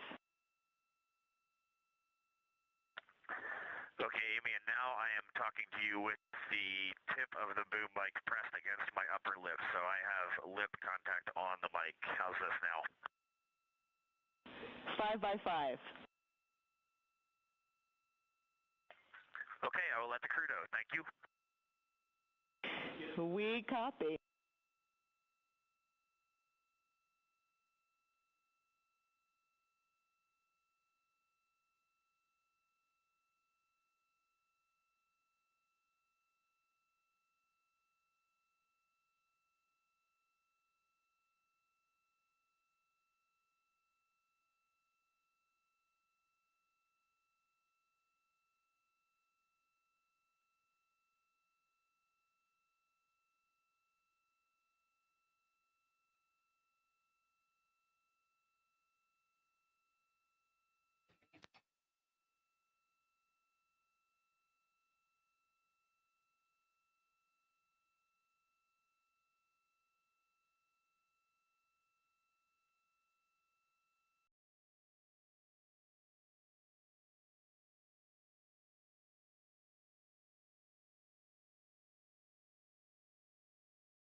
Hey, Houston, we copy on toilet.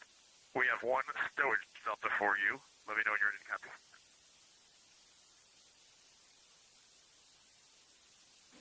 We're ready for stowage delta. Very simple. The PWD cover is in Foxtrot 2, not Foxtrot 3. We copy. Okay, Amy, just give us about 2 minutes and we'll be ready for the toilet orders. Standing by.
Houston, integrity for timeline.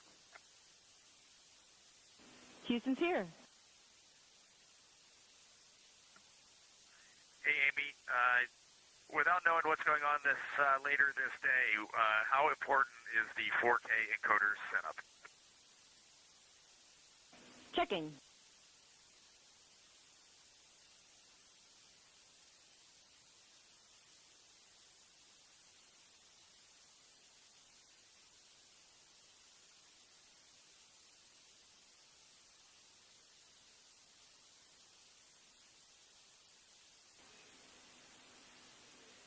Integrity Houston on 1 for timeline big picture.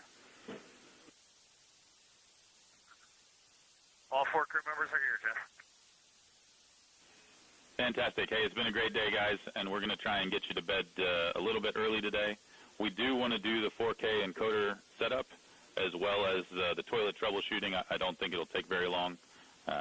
Ideally, we'd get that done here in the next hour or so, along with the conferences, and then get you guys to bed a little bit early. That's what we're thinking down here.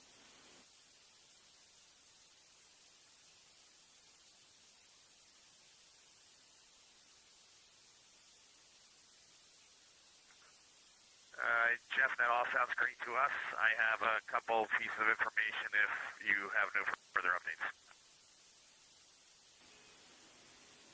All right, we're ready to copy.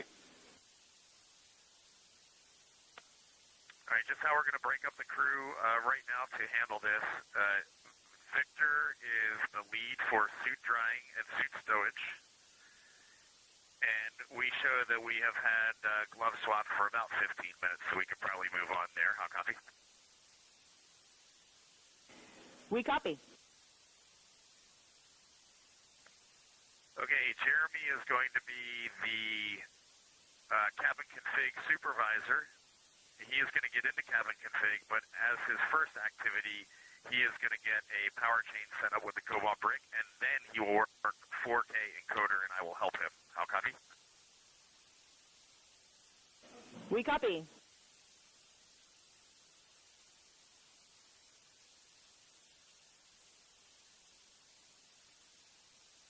Christina is going to work the toilet troubleshooting with you, so when you all are ready, if you are happy with what Ike, with what Victor and Jeremy are doing, I will hand the comm and the toilet lead over to Christina. Copy. Stand by for data rate change.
Integrity Houston, back with you.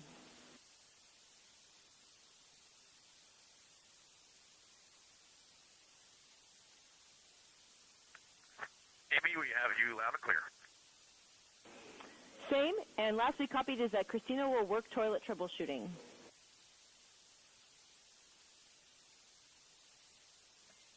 That's a good read, and I'm ready for those words when you are. Okay, Christina, first, we do not think empty oxone beads were installed for launch, so we do not suspect a blockage. We think it could be a priming issue. So the first thing we'd like you to do is to verify the toilet air filter barrier is removed. And I have a step number from toilet setup and activation procedure if you need it. Let us know when that's complete, and then we're going to power cycle the toilet from the ground and have further steps for you. Okay, I copy all. Before we continue, are we go to swap the suit drying? And correction, are we go to terminate the suit drying? Go for suit drying termination.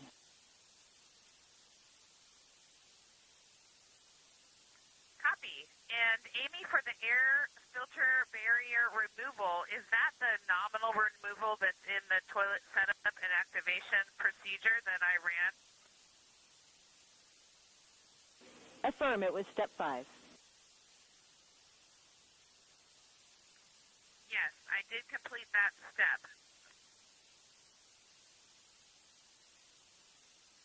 Copy, standby. Captain, let them know we're repowering, and once that's done, it will be attempt to use. Okay, copy. We are going to power cycle the toilet, and then we'll give you a call back to attempt reactivation with removing the urine hose from the cradle and allowed to run for 1 minute. And then we would also like you to have available 250 milliliters of water. We're not ready for that yet. We'll let you know when the power cycle is complete. Copy.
Integrity Houston for cab camera 2.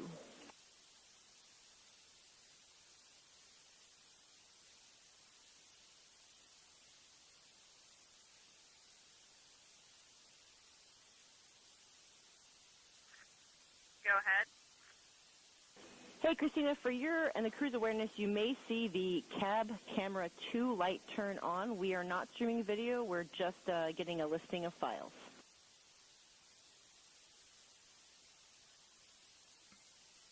Copy.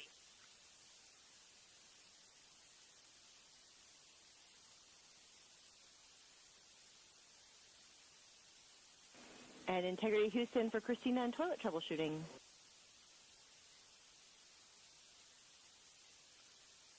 Go ahead. Okay, Christina, we're ready for you to attempt reactivation of toilet by removing the urine hose from the cradle. Please allow it to run for 1 minute, and then if that's Joy, you can deactivate toilet and give us a call.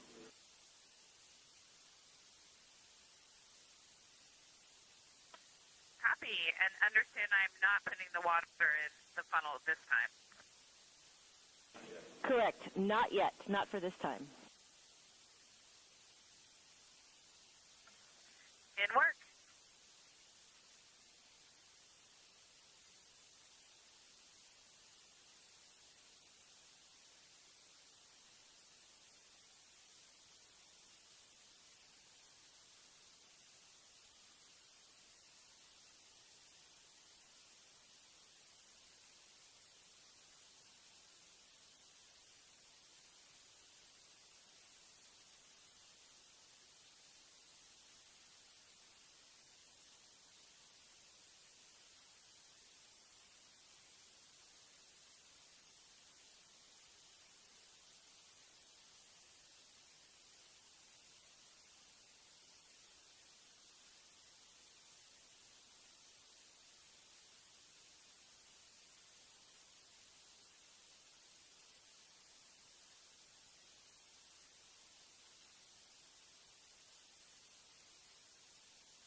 Houston, integrity, test complete, good status light, good flow for the entire test.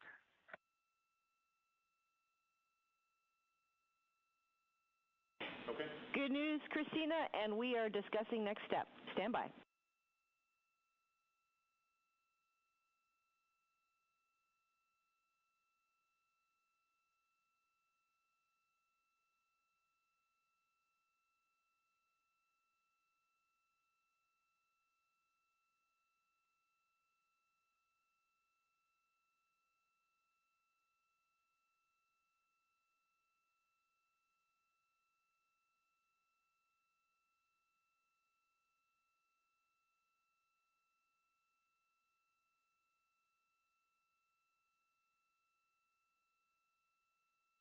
NASA astronaut Christina Koch reporting they had a successful test of the toilet.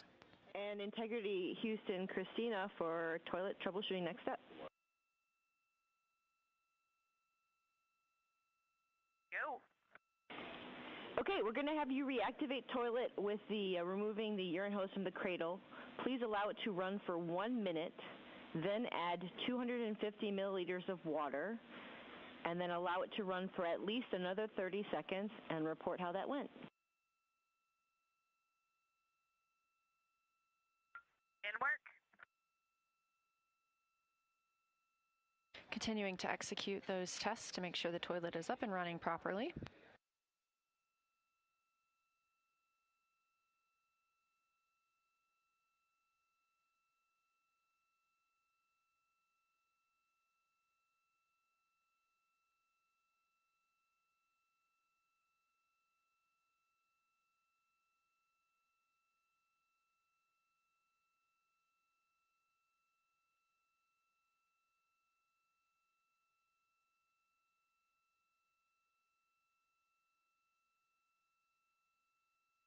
Also on the timeline for the crew tonight is an AGA reading, or an anomaly gas analyzer checkout. They will test the air inside the cabin. They do this a couple of times a day to make sure that the environment inside the Orion spacecraft is as we expect. Again, this is the first time we've ever flown humans aboard Orion. It is a test flight, and so we're testing every single specification possible in preparation for future missions.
Houston Integrity, good checkout.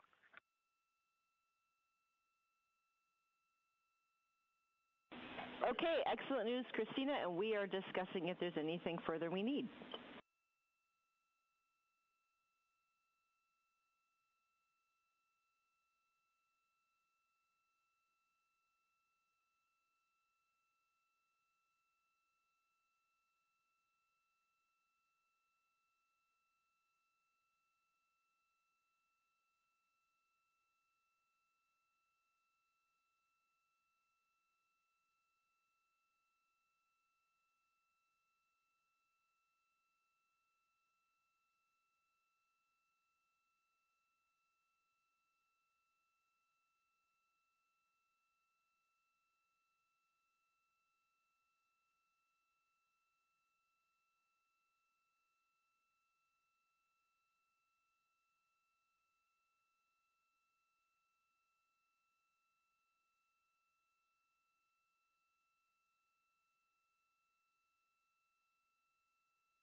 As you heard, NASA astronaut Christina Koch called down to the ground. She had a second good checkout of the toilet, and teams here are discussing whether they want to pursue any further steps.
And at this time, we expect those 4 secondary CubeSat payloads that were on the Space Launch System are expected to have completed their deployment based on their own timers.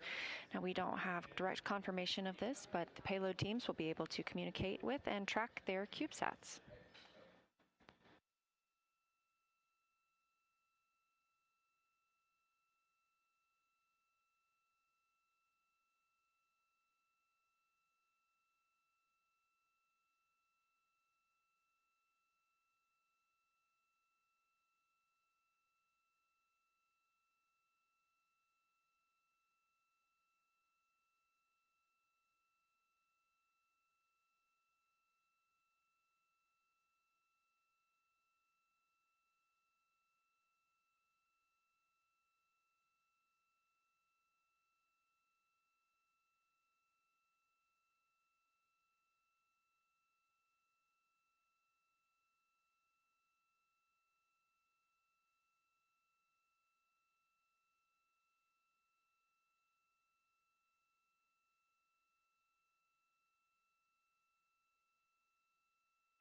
Integrity Houston for toilet status.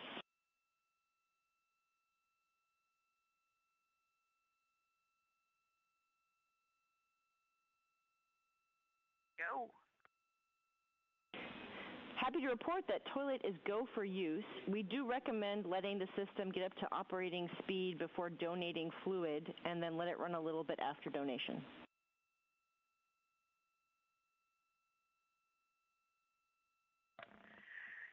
We are cheers all around, and we will do that. Regarding the same, we have 1 CCU that will need to be emptied.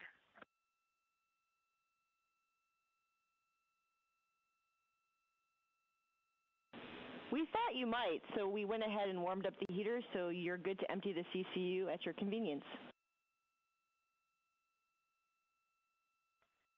We copy all. Thank you. And correction, we actually want you to hold off for now on the CCU emptying for potential GNC impact. So we'll let you know when we're ready for that. Understood.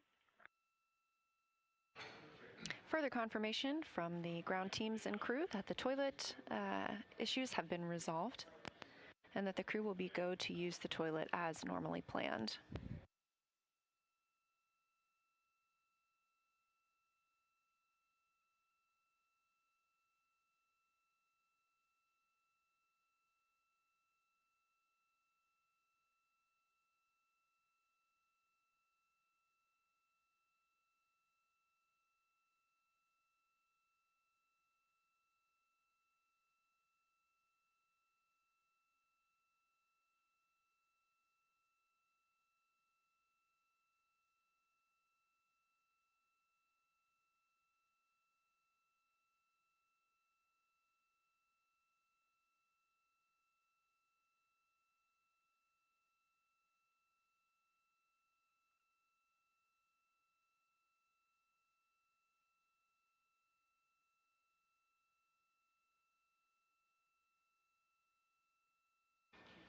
I'm NASA's PAO Leah Cheshire Mustachio here in Artemis Mission Control, and I'm joined by Dave Dennemiller. He is the Deputy Manager for Orion Guidance, Navigation, and Control. Thanks for joining us tonight. It's a pleasure to be here. So tell me about your role, and I believe you just came from the MUR, is that right? Yeah, we just came from the MUR. I lead a team of people who developed the guidance, navigation, and control system for Orion. It's kind of a mouthful, but basically, where are we? How do we get to where we want to go? And how do we control the vehicle? We work hand in hand with the people in this room, the flight controllers, and we developed the ProxOps demo and all the other flight ops that we're doing on Artemis II. And well, now that we're through the ProxOps demo, I would love to hear about what your team was hoping to learn during that demonstration. Yeah, it's a very important data collection activity on Artemis II. There are basically three categories of things we wanted to learn. Controlling the vehicle involves a whole loop of hardware, software, and people. So we start with the docking camera view that you saw on the NASA TV. And that goes to the display unit that the crew looks at. The crew has to interpret that image and decide what to do. And they make commands to the computer and the hand controllers that you saw the crew members deflecting. And those go through our algorithms to determine which jets to fire, and then we have...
Integrity Houston for CCU answer.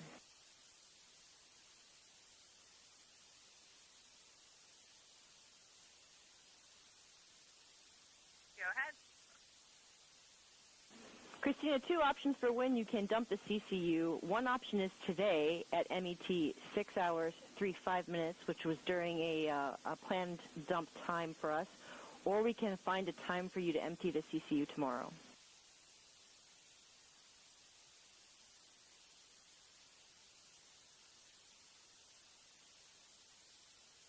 And help me out with that math. How long from now is that dump time for today? About an hour.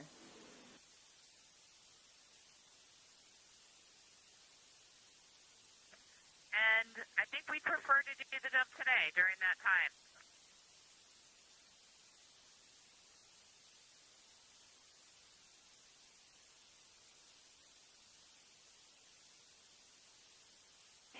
Copy, Christina, and we'll come back to you around that time, letting you know when you're go to dump the CCU. Perfect. Thank you.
Integrity Houston, maneuver in 2 minutes for the bearing DFTO.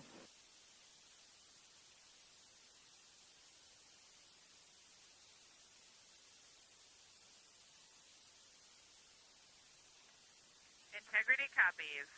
And timeline question, would you like us to do the PCS O2N2 med checkout activity? Indeed we would, and you are go in step 1.1. Copy all.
Integrity Houston, those prop RCS cautions are understood per the maneuver that we're doing now.